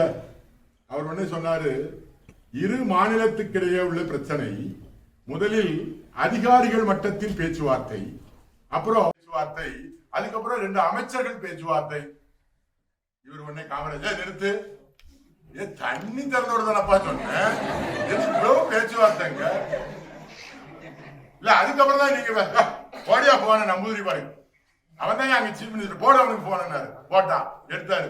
நம்பூதிரி பாரு, இந்த ஆழியார் தண்ணியை திறந்து விட முடியுமா முடியாதா? இதுக்கு தானே நம்ம ஜெயில கிடந்தோம், 2 பேரும் ஜெயில கிடந்திருக்கோம். 2 பேரும் நம்ம ஜெயில கிடந்தது இதுக்கு தானே கிடந்தோம், திறந்த மாட்டியா? அவருக்கு தெரியாது, ஏன்னா அவருக்கும் ஒண்ணும் தெரியாது. அவர் உடனே சொன்னாரு, கொஞ்சம் பொருள், என்ன பிரச்சனை, இது தண்ணி திறந்தணும், நாளைக்கு திறந்து விடுறேன், ஒரு அக்ரிமெண்ட் போடுவோம், நான் எழுதி அனுப்புவா, நீ என்னத்தான் எழுதி அனுப்புனாலும் கண்ண முடிக்கு நாங்க அழைத்து போடுறேன், நீ நம்பிக்கை நாட்டுக்கு நலனுக்கு தான் செய்வா, எழுதி அனுப்பு, தண்ணி நாளைக்கு வரணும். மறுநாள் தண்ணி வந்து. இப்பவும் நடக்குது அரசியல் துறை ரீதியாக பேச்சு. அவர் படிக்கலைய, எந்த பள்ளிக்கூடத்துக்கு போய் படிக்கலைய. அது சிலருக்கு தான் வரும், எல்லாருக்கும் வராது. சிலருக்குத்தான் வரும், சிலருக்குத்தான் அந்த மாதிரியான அறிவு வரும், அது எல்லாருக்கும் வராது. அது ஒரு உதாரணமாக கொள்ளணும். தொடர்ந்து எப்ப தலைமை பண்பு வரும், எப்பொழுது இந்த மாதிரியான அறிவுகள் வரும்னா, இப்படி ஒரு நிகழ்வு நடக்கிறது என்றால் அந்த நிகழ்விலே பங்கேற்க வேண்டும் என்பது மட்டுமல்ல, இந்த நிகழ்வுக்கான முழு ஏற்பாட்டையும் நாங்கள் செய்கிறோம் சார். ஆத்தியார் செமினார் நடத்த போறோம்னு நான் செய்யறேன் சார், இந்த செமினார் அரேஞ்ச்மெண்ட் நான் செய்யறேன் சார், சொல்லு, நீ எடுத்து செய். அது மட்டும் இல்ல, கிளாஸ்ல நீ கிளாஸ் நடத்தணும். இப்போ அதை நான் பல காலமாக நம்ம கல்லூரியிலும் சொல்லிக்கிட்டே இருக்கேன். நான் 1975 படிச்சேன்னு சொன்னேன். அப்ப எங்க காலேஜ் நாங்க படிச்சது ஸ்ரீ பூண்டி புஷ்பம் காலேஜ் தஞ்சாவூர். இன்னைக்கு தான் நம்ம காலேஜ்ல 3800 ஸ்ட்ரென்த். நான் படிக்கும்போது 75 எங்க காலேஜ்ல 3000 பேர் ஸ்ட்ரென்த். 3000 பேர் ஸ்ட்ரென்த் 75ல. ஏன்னா அப்ப பியூசின்னு ஒண்ணு இருந்துச்சு, இந்த பிளஸ் 2 கிடையாது எங்களுக்கு. அது போல 10th 11th அப்புறம் பியூசில ABCD வரைக்கும் செக்ஷன் உண்டு. ஒரு செக்ஷனுக்கு 100 பேர், 20 செக்ஷன் இருக்கும், அதுலயே 2000 பேர் இருக்கும். அது போக யூஜி பிஜி ப்ரோக்ராம் எல்லாம் சேர்ந்து ஒரு 1000 பேர் இருக்கும். அங்க காலேஜ், அந்த காலேஜ்ல ஒரு கண்டிஷன் உண்டு. அங்க அப்பவே 450 வாத்தியார், 3000 பேர் இருந்தா 450 வாத்தியார் இருப்பாங்க. அப்ப அங்க வித்தியாசம் காட்டுறதுக்காக அங்க என்ன செய்வாங்கன்னா, டியூட்டர் அப்பதான் வேலைக்கு சேர்ந்தவங்களா இருந்தா டை கட்டிட்டு வரணும், அசிஸ்டன்ட் ப்ரொஃபசர் கோட் போட்டு வரணும், ப்ரொஃபசர் ஃபுல் சூட்ல வரும். வித்தியாசம் தெரியணும். யாரு கிளாஸ்க்குள்ள இருக்கானோ ஃபுல் சூட் போட்டு இருந்தாலும் ப்ரொஃபசர் நிற்கான், கோட் போட்டு அசிஸ்டன்ட் ப்ரொஃபசர் நிற்கான், டை மட்டும் கட்டியிருந்தா டியூட்டர் நிற்கான். அதெல்லாம் வருஷப்படுத்தி வச்சிருப்பாங்க. அங்க நாங்க பண்ணின வம்புகளுக்கு சஸ்பெண்ட் ஆனதுலாம் காரணம் அதான். தேர்ட் இயர் படிக்கும் போது என்ன செய்யணும், இந்த மாதிரி அப்பவுமே இன் பண்ணி இந்த பழக்கம் அப்பவுமே உண்டு. ஒரு டையை மட்டும் எடுத்து வச்சுட்டு வருவோம் பாக்கெட்டுக்குள்ள. நாங்க ஒரு 4-5 பேர் ஃபர்ஸ்ட் பெல் அடிக்கிற வரைக்கும் அதுல 4 வாசல் இருக்கும். இந்த வாசல்ல ஓரத்துல உட்காந்துருப்போம். ஃபர்ஸ்ட் பெல் அடிச்ச உடனே சடக்குன்னு வெளியே போயிடுவோம். வெளியே போய் டக்குன்னு டையை கட்டிடுவோம். அங்க இந்த மாதிரி ஒரு பேப்பர் தான், நம்ம மாதிரி அட்டண்டன்ஸ் நோட்லாம் இருக்காது, பேப்பர் இருக்கும். ஏதாவது ஒரு பேப்பர் அப்படி சுருட்டி வச்சுருவோம். சுருட்டி வச்சுட்டு 3வது மாடியில தான் பியூசி கிளாஸ். எங்களுக்குலாம் ஃபர்ஸ்ட் ஃப்ளோர் செகண்ட் ஃப்ளோர் இருக்கும். 3வது மாடி பட மாடிப்படியில ஏறி ஓடிடுவோம். ஏதாவது ஒரு பியூசி கிளாஸ்க்கு சதக்குன்னு உள்ள போயிடுவோம். டை கட்டிட்டு போனா அவனுக்கு என்ன தெரியும், வாத்தியாரும் தெரியும். உடனே எல்லாரும் குட் மார்னிங் சாருமா உள்ள போயிருந்து அட்டண்டன்ஸ் அப்படின்னா போதும். 1 அப்படின்னு அரைஞ்சு கிட்ட சொல்லுவான். என்னத்தையோ சொல்றோம் அப்படின்னு நின்று இப்படி பார்த்துட்டே இருக்கும். கடகடகடான்னு சொல்லி முடிப்பான். முடிஞ்ச உடனே ஃப்ரீன்னு சொல்லிட்டு இப்படி புடுங்கி ஓடி இந்த மொத்த கூட்டமும் அப்படி வெளியே ஓடி ஒரு 4 கிளாஸ் திறந்துட்டு வெளியே வரும். அங்க உண்மையான வாத்தியார் கை கட்டிட்டு வருவான். கிளாஸ் விட்டார் சார் அப்படின்பான். இதுக்குள்ளே எங்க டையெல்லாம் அவுத்து வாயில வச்சு நல்லபடியா போய்க்கலாம். ஒரு 4 நாளைக்கு முன்னாடி எங்க பேராசிரியர் வந்து எங்களை 4 நாளைக்கு சேட்டை பண்றதுக்கு 4வது நாள் கழிச்சு என்ன செய்வாங்க, இந்த 4 டோரையும் பெல் அடிக்கிறதுக்கு 5 நிமிஷத்துக்கு முன்னாலே பூட்டிடுவாங்க. இவனை திறந்து வச்சாலே வெளியே போவான் அப்படின்னு கதவை கம்ப்ளீட்டா பூட்டிடுவாங்க. ஆனா அங்க இன்னொரு சிஸ்டம் இருந்தது. என்ன சிஸ்டம் இருந்ததுன்னா, அப்ப எங்களுக்கு அப்பதான் இந்த செமஸ்டர் வந்து இன்ட்ரோடியூஸ் ஆனது. நாங்க தான் ஃபர்ஸ்ட் செட் இன்டர்னல் மார்க் உண்டுன்னா, அப்ப என்ன செஞ்சாங்கன்னா 25 மார்க் அசைன்மெண்ட், 5 மார்க் இன்டர்னல் டெஸ்ட்டுக்கு 20 மார்க் வச்சிருக்காங்க இல்லையா, அப்படிதான் கொண்டு வந்தான். ஆனா அங்க எங்க காலேஜ்ல முதல்ல என்ன செஞ்சாங்க, அசைன்மெண்ட்டுக்கு 5 மார்க், இன்டர்னல் டெஸ்ட்டுக்கு 10 மார்க், 10 மார்க் செமினாருக்கு. நாங்க அப்ப நாங்க என்ன சொன்னா, சரி செமினார் தானே பாத்துக்கலாம். தம்பி செமினார்னா அப்படி இல்ல. என்ன செமினார்? 3ஆம் ஆண்டு படிக்கக்கூடிய மாணவன் 1ஆம் ஆண்டு மாணவனுக்கு 1 மணி நேரம் கட்டாயமாக வகுப்பெடுக்க வேண்டும். ஏதாவது ஒரு சப்ஜெக்ட் நாங்க சொல்லுவோம், இல்ல உனக்கு பிடிச்ச சப்ஜெக்ட் நீ சொல்லு, கட்டாயம் 1 மணி நேரம் நீ கிளாஸ் எடுக்கணும். எடுத்தா தான் உனக்கு 10 மார்க். 2ஆம் ஆண்டு படிப்பவன், சாரி தேர்ட் இயர் படிக்கிறவன் செகண்ட் இயருக்கு எடுக்கணும், செகண்ட் இயர் படிக்கிறவன் ஃபர்ஸ்ட் இயருக்கு கிளாஸ் எடுக்கணும். அப்பதான் உனக்கு 10 மார்க். எம்காம் படிப்பவன் தேர்ட் பிகாமுக்கு கிளாஸ் எடுக்க வர வேண்டும். அப்பதான் 10 மார்க். அப்பவே படிக்க வச்ச, அப்பவே கிளாஸ் எடுப்பாங்க. நான் பாட்னி படிச்சேன். நாங்க என்ன செய்வோம், ஃபர்ஸ்ட் இயருக்கு முதல் நாள் ராத்திரியோ போய் உட்கார்ந்து படம் அவ்வளவு பூவெல்லாம் படம் வரைஞ்சி வச்சிருவோம். வச்சு இதெல்லாம் குறிச்சு வச்சு மறுநாள் காலையில முதல் கிளாஸா போய் நின்று படிச்சுட்டு வந்தது ஒப்பிச்சு அதை காட்டி சொல்லி கொடுத்துருவோம். அது கட்டாயம் செய்யணும். அப்படி செய்தா தான் மார்க். அப்ப கேட்கும் போது துறைத்தலைவர், அங்க துறைத்தலைவர் வைத்தியநாதன் இருந்தார். அவர்கிட்ட கேட்டோம், எதுக்கு சார் இதெல்லாம் செய்றீங்கன்னு. இங்கிருந்து வெளியே செல்லும் பொழுது உன்னை நீயே தயார்படுத்தி கொண்டு செல்ல வேண்டும். எம்எஸ்சி படிச்சு முடிச்சுட்டு போய் நாளைக்கு 4ஆம் தேதி இங்கேயே காலேஜுக்கு வாத்தியார வரலாம். ஆனா உனக்கு எக்ஸ்பீரியன்ஸ் வேணும். இங்கேயே கிளாஸ் எடுத்து பழ. நான் இங்கேயும் சொல்லிக்கிட்டே இருக்கேன். மேனேஜ்மெண்ட்ல ரொம்ப காலமா நான் அப்படியே மெதுவா சொல்லிக்கிட்டே இருக்கேன். 2 விஷயத்த சொல்லிக்கிட்டே இருக்கேன். என்ன விஷயத்த? ஒண்ணு, இந்த இன்டர்னல்ல 10 மார்க்க செமினாருக்கு மாத்தும். கட்டாயம் செமினார் எடுக்கணும்னு சொல்லுவோம்.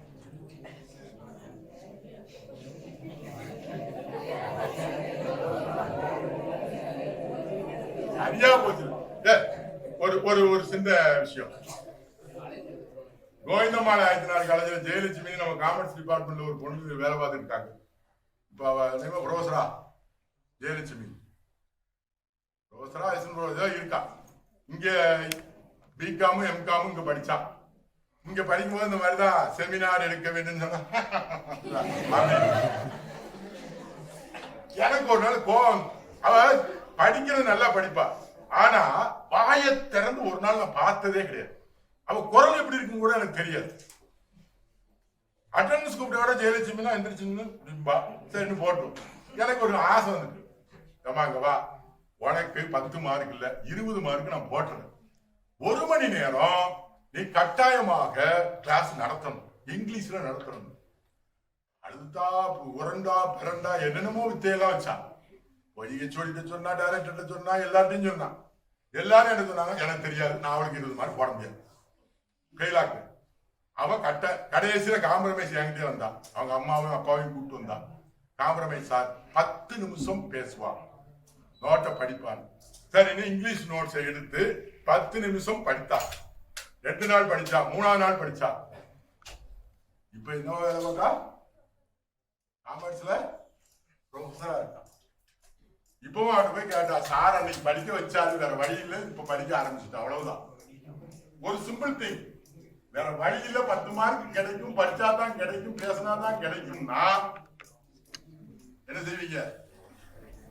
பேசித்தானே ஆக வேண்டும். இதையும் சொல்லிட்டு இருக்கேன். நான் ரொம்ப நாளா மேனேஜ்மெண்ட் சொல்றேன், கடிகாலம் சொல்லிட்டு இருக்கேன். என்ன சொல்லிட்டு இருக்கேன்? இது காலேஜ் இல்ல, இது 15ஆம் கிளாஸ் 13ஆம் கிளாஸ் தான். அப்ப என்ன செய்யணும்? யூனிஃபார்ம் போடணுமா வேண்டாமா? இல்ல, அது ரொம்ப நாளா எனக்கு ஒரு ஆசை இருக்கு. இந்த யூனிஃபார்ம்ங்கிறது வந்து காமராஜர் கண்டுபிடிச்சதுனாலும் எங்க இருந்து வருதுன்னா ஆக்ஸ்போர்ட் யூனிவர்சிட்டில இருந்து வருது. ஆக்ஸ்போர்ட் யூனிவர்சிட்டியில என்ன கோர்ஸ் படிக்கிறீங்களோ அந்த கோர்ஸுக்கு ஏற்ற ட்ரெஸ், க்ளோவ்ஸ் போடணும். அதே போல ஒரு அடையாளத்திற்கு எல்லாருக்கும் ஒரு ப்ளூ கலர் சட்டையை தச்சு கொடுப்போம். ப்ளூ கலர் போட்டு வரவங்க யாரு?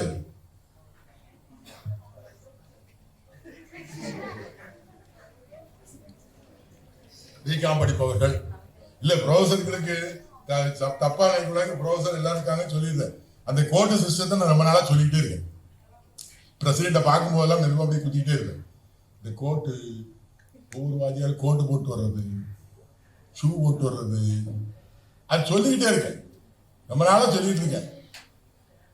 அதுக்கு ஒரு கோட்டாவது தச்சு நம்ம ஒரு நாளாவது எல்லாரும். அதுக்கப்புறம் ஒரு நாள் அவர் கேட்டார், எல்லாம் சொல்றீங்களா சார், நீங்க ஒரு நாளாவது கோட்டு போட்டு வரீங்களா அப்படின்னு. நான் சொன்னேன், நான் கோட்டு போட்டு வர்றது எனக்கு ஒன்றும் பெரிய பிரச்சனை இல்லை. ஆனா கோட்டு போட்டு வந்து அடையாளத்தை நாம் காட்டுவது, பையங்களை படிக்க வைக்கிறது, செமினார் எடுக்க வைக்கிறது, இதெல்லாம் என்ன எதுக்கு உதவ போகிறதுன்னு கேட்டீங்கன்னா, எதுக்கு உதவும்? எதுக்கு? எதிர்காலத்தில் வாழ்க்கைக்கு உதவும். எத்தனை ஆப்பர்ச்சுனிட்டிஸ் இருக்கு. உங்களோட தலைமை பண்புகளுக்கான அடையாளங்கள் நிறைய இருக்கு, நிறைய அடையாளம் இருக்கு. இவ்வளவு மீட்டிங் நடந்திருக்கு. சில பேர் பேசிக்கிட்டே இருக்கான் பக்கத்துல உள்ளவன், என்ன பேசுறான்னு எனக்கு தெரியல, பேசுறது எனக்கு தெரியுது, முதல்ல இருந்து பேசிக்கிட்டு இருக்கான். ஆனா அவன் தனியா எழுப்பி விட்டு பேச சொன்னோம்னா என்ன செய்வா? என்ன செய்வா? அவ்வளவுதான் வித்தியாசம். அங்க பேசுறத இங்க வந்து நின்று பேசு. அதை எடுத்து சொல்வதற்கு ஒரு கருத்து வந்ததுன்னா அந்த கருத்தை எடுத்து சொல்வதற்கு தைரியம் வேணும். தப்பு ரைட்டு அதெல்லாம் அடுத்த பிரச்சனை. நம்ம பேசுறது சரியா தப்பா அதெல்லாம் அடுத்த பிரச்சனை. எந்திரிச்சு நின்று சொல்றது தெரியணும். இப்போ கடைசியா ஒரு 3 லைன் மட்டும் சொல்லிடு. இந்த ஐடி கம்பெனிக்கு வேலைக்கு போனா முதல்ல மார்க் இருக்கணும், அது உங்கள்கிட்ட இருக்கு இல்லைன்னு சொல்லு. ரெண்டாவது என்ன வேணும்? இந்த கம்யூனிகேஷன் வேணும், எடுத்து சொல்லுவது. ஏன்னா ஒரு டெஸ்ட் வைப்பா, டெஸ்ட்ல நீ பாஸ் பண்ணிடுவ, ஈஸியா பாஸ் பண்ணிடுவ. ரெண்டாவது என்ன ஸ்டெப் கூப்பிட்டு போவான்? குரூப் டிஸ்கஷன், ஜிடிமா குரூப் டிஸ்கஷன்மா. அந்த குரூப் டிஸ்கஷன்ல என்ன சொல்லுவான்? நீங்க பரீட்சையில பாஸ் பண்ண ஒரு 15 பேரை கொண்டு உட்கார வச்சுடுவான். உட்கார வச்சுட்டு ஒருத்தன் வருவான், ஹெச்ஆர் வந்து நின்று ஒரு தலைப்பை சொல்லுவான். என்ன தலைப்பு? கடவுள் இருக்கிறாரா இல்லையா, ஏதோ ஒரு தலைப்பு அவன் சொல்லுவான். இல்ல டிமானிட்டைசேஷன் நல்லதா தப்பா, இப்படி ஒரு தலைப்பு சொல்லுவான். இந்த தலைப்புல நல்லதுன்னு ஒரு 4 பேர் பேசலாம், கெட்டதுன்னு 4 பேர் பேசலாம். எப்ப பேசலாம்? எப்ப பேசலாம்? இந்த ஜிடியில பேசி வெற்றி பெறுவதற்கான வாய்ப்பு நம்ம மாதிரி ஆட்களுக்கு. நமக்கு ரொம்ப விவரம் தெரியாது, என்னத்தையோ 4 விவரம் தெரியும்னா தலைப்பை சொன்னோடனே எந்திரிச்சோம். டிமானிட்டைசேஷன் நல்லதா கெட்டதானோ டபக்குன்னு எந்திரிச்சு நின்றணும். அதுக்கு டைமே கொடுக்கூடாது, வேற எவனையும் எந்திரிக்கவே விடக்கூடாது. ஏன்னா அது வரைக்கும் எந்த கருத்தும் இல்லை. அது நல்லது கெட்டது என்பதற்கு எந்த கருத்தும் இல்லை. இப்ப நம்ம என்ன கருத்து சொல்றோமோ அதுதான் கருத்து. Demonetisation is very good move for the financial development of the country சொல்லு. ஏதோ ஒரு 4 பாயிண்ட் 2 பாயிண்ட் நீ சொல்லிட்டு உட்கார்ந்து எனக்கு ஃபர்ஸ்ட் எந்திரிச்சு சொல்லிடு. அதுதான் மிகச்சிறந்த வழி. ஏன்னா நமக்கு தெரிந்த கருத்தை முதலிலேயே பதிவு செய்து விடும். இல்லைன்னா என்ன ஆகும்? எவனாவது சொல்லிடுவான், அதுக்கப்புறம் அதை விட சிறப்பா இன்னொருத்தன் பேசிடுவான், இன்னொருத்தன் பேசிடுவான். இப்ப என்ன ஆயிரும்? நம்ம சொல்லணும்னு நினைக்கிறத ஒருத்தன் சொல்லிக்கிட்டே இருப்பான். நம்ம சொல்லணும்னு நினைச்சோமே சொல்லிட்டானே, சொல்லிக்கிட்டே இருப்பான். அப்ப கடைசியா பேசும்போது என்ன ஆகும்? அரைச்சமாவே தான் அரைக்கணும். அவன் சொன்னது இவன் சொன்னது எல்லாத்தையும் திருப்பி தான் நம்ம சொல்லணும். அப்ப நமக்கு சக்சஸ் கிடைக்காது. சோ முதல்ல ஃபர்ஸ்ட் சொல்லணும். இல்ல நல்ல இந்த சப்ஜெக்ட் எனக்கு நல்லா தெரியும் சார், வெரி வெரி வெல்வெர்ஸ் சார், நான் இந்த சப்ஜெக்ட்ல நான் எதை வேணா சொல்ல. மார்க்கெட்டிங் கேட்டிருக்காங்க சார், இந்த மார்க்கெட்டிங் சப்ஜெக்ட் நான் காலேஜில் நல்ல மார்க் வாங்கிருக்கேன், எனக்கு நல்லா தெரியும் சார்னா அப்போ கடைசியில பேசு. உனக்கு நன்றாக தெரிந்ததாக இருந்தால் கடைசியாக. எப்படி கடைசியாக? கடைசியாக எல்லாரும் சொன்னதை விட வித்தியாசமான முறை. அப்படி வித்தியாசமான முறையில பேசினா தான் நமக்கு வெற்றி கிடைக்கும். ஒரு 10 ஆண்டுகளுக்கு முன்பு ஒரு கூட்டம் நடந்தது. டாக்டர் சிவந்தி ஆயத்தனாருக்கு பாராட்டு விழா. நிறைய அறிஞர்கள் பேசிக்கொண்டே இருந்தார்கள். எல்லாரும் திருக்குறள், புறநானூறு, அகநானூறு, நாலடியார் இப்படி சொல்லிக்கிட்டே இருந்தாங்க. சொன்னதையே திருப்பி திருப்பி இந்த பொழுதும் பெரிதுவக்கும் தன்மகனை சான்றோன கேட்டதாய் இப்படி இப்படி பேசிக்கிட்டே இருக்காங்க. இந்த அகநானூறு புறநானூறு பாடல்களாக சொல்லி ஒரு 20 பேர் பேசிடுவோம். வக்கீல், டாக்டர், நீதிபதி அவர் இவருன்னு பேசிட்டாங்க. ஒரே ஒருத்தர் பேச விடாமே உட்கார வச்சிருந்தாங்க. அவரை பார்த்துக்கிட்டே இருந்தேன். யாருன்னா குமரி அனந்தன், சொல்லின் செல்வன். எப்படி அனுமனுக்கு பேருவோ அதே போல குமரியானந்தனுக்கு சொல்லின் செல்வர்னு பேர். எல்லாரும் பேசி முடிச்சாச்சு. கடைசியா குமரியானந்தன் பாக்கி இருக்காரு. நான் சிவந்தியாயத்திட்ட கொஞ்சம் நெருங்கிய நட்புன்றதுனால அவர்கிட்ட ஸ்டேஜிலே மெதுவா போய், ஐயா கூட்டம் முடிய போகுது, குமரியானந்தன் பேசுறது, வக்கீல் பேசாம இருங்க, வந்தா கடைசியில பேசணும். ஏன்னா கடைசியில பேசணுங்காரி எல்லாம் எந்திரிச்சு போயிடுவாங்க. அதே போல ஏறக்குறைய ஒரு 10,000 பேர் இந்த கூட்டம் கலையை தொடங்குற நேரம் சொல்லின் செல்வர் குமரியானந்தன் பேசுவார். அப்ப எனக்கு ஒரு ஆசை, இவரை சொல்லின் செல்வர் சொல்றாங்க, திருக்குறள் பேசிட்டாங்க, புறநானூறு பேசிட்டாங்க, அகநானூறு பேசிட்டாங்க, எல்லா இலக்கியங்களும் பேசப்பட்டு விட்டது, ஒரு தடவைக்கு 5 தடவை பேசிட்டாங்க, இவர் என்னத்தை பேசுவாரு அப்படின்னு யோசிச்சு மைக்க பிடிச்ச உடனே ஆறாரோ ஆயிரரோ ஆதிவரோ ஆர்வத்த மகனோடு தாலாட்டை பாட ஆரம்பித்தார். போன கூட்டம் அப்படியே உட்கார்ந்துச்சு. 20 நிமிடங்கள் தாலாட்டு இலக்கியத்தை வைத்தே பேசினார். வாட்ச் பண்ணிட்டே இருந்திருக்கான், பேசுறது கேட்டுட்டே இருக்காரு. அவர் திருக்குறள் பேசுறார், புறநானூறு பேசுறார்.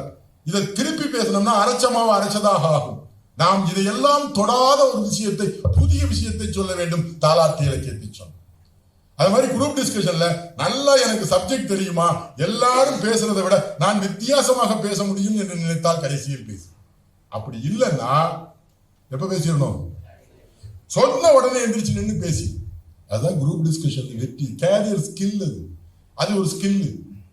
அதுக்கு அடுத்தது என்னது, குரூப் டிஸ்கஷன் சக்சீட் ஆன பிறகு என்ன வரும், இன்டர்வியூல எப்படி சக்சீட் ஆகுது, இன்டர்வியூல எப்படி சக்சீட் ஆகுது,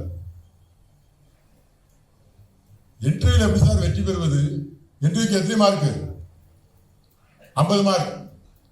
50 மார்க்ல உன்ட கேள்வி கேட்டு நீ பதில் சொல்வதற்கு எத்தனை மார்க், நீ கேள்வி கேட்டு பதில் சொல்லுவ, சப்ஜெக்ட்ல கேள்வி கேட்டு பதில் சொன்னா 10 மார்க், ஜெனரல் நாலேஜ்ல கேள்வி கேட்டு பதில் சொன்னா 10 மார்க், 20 மார்க், மீதி 30 மார்க்.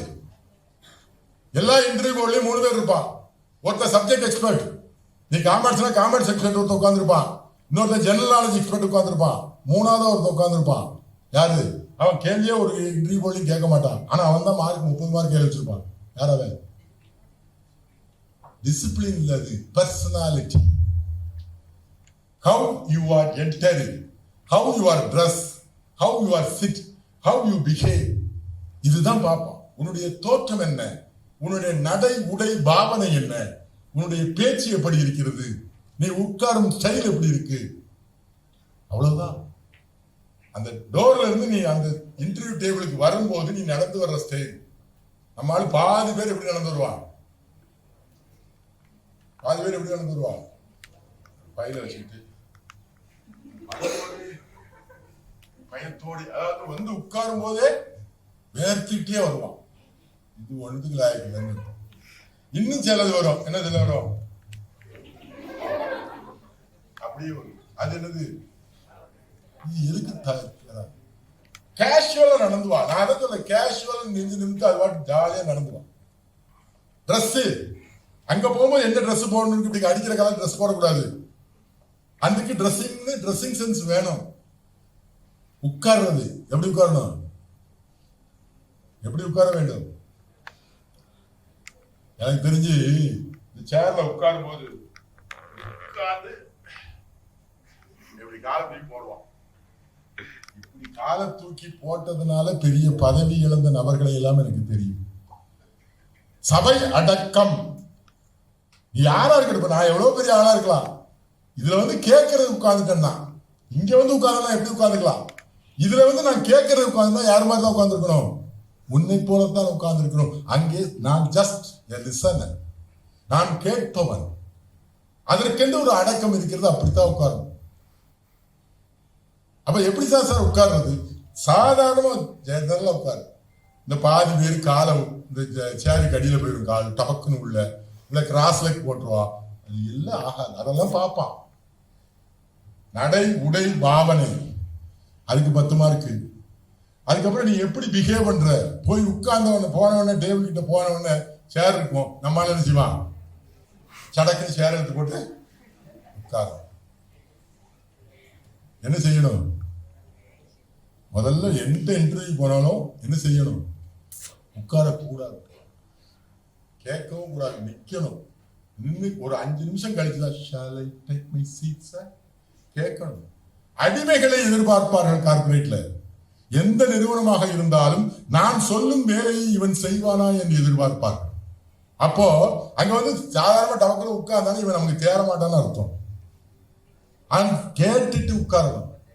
அடுத்தது உட்கார்றது எப்படி உட்காரணும்? நம்மளுடைய ஃபைனல் டேபிள டச்சே பண்ணக்கூடாது. அந்த டேபிளுக்கு நமக்கு சம்பந்தமே இல்லை. ஏன் அந்த டேபிள் யார் டேபிள்? அவன் டேபிள்.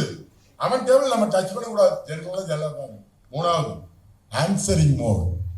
என்ன answering mode? What is height of Mount Everest?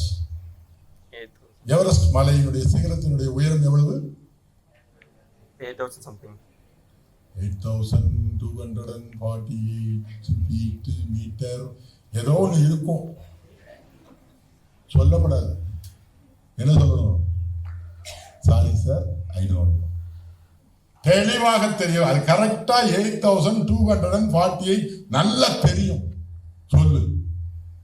இல்லையா? இல்லைன்னு சொல்லி அதைத்தான் எதிர்பார்க்கிறார். இந்த நிறைய நான் எப்பவும் வழக்கமா வகுப்பறை இல்லை சொல்றது ஒன்று. Who is the president of India? Ramnath Kovind. Who is the president of India? Ramnath Kovind. Who is the president of India?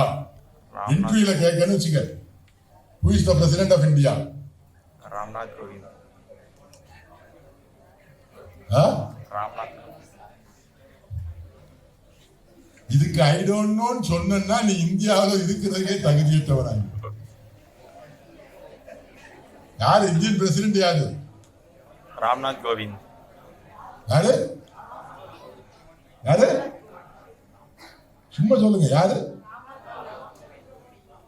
Ramnath Govinda? அவர் யாரு? உங்க வீட்டுல மாடு வைக்கிற அவரா?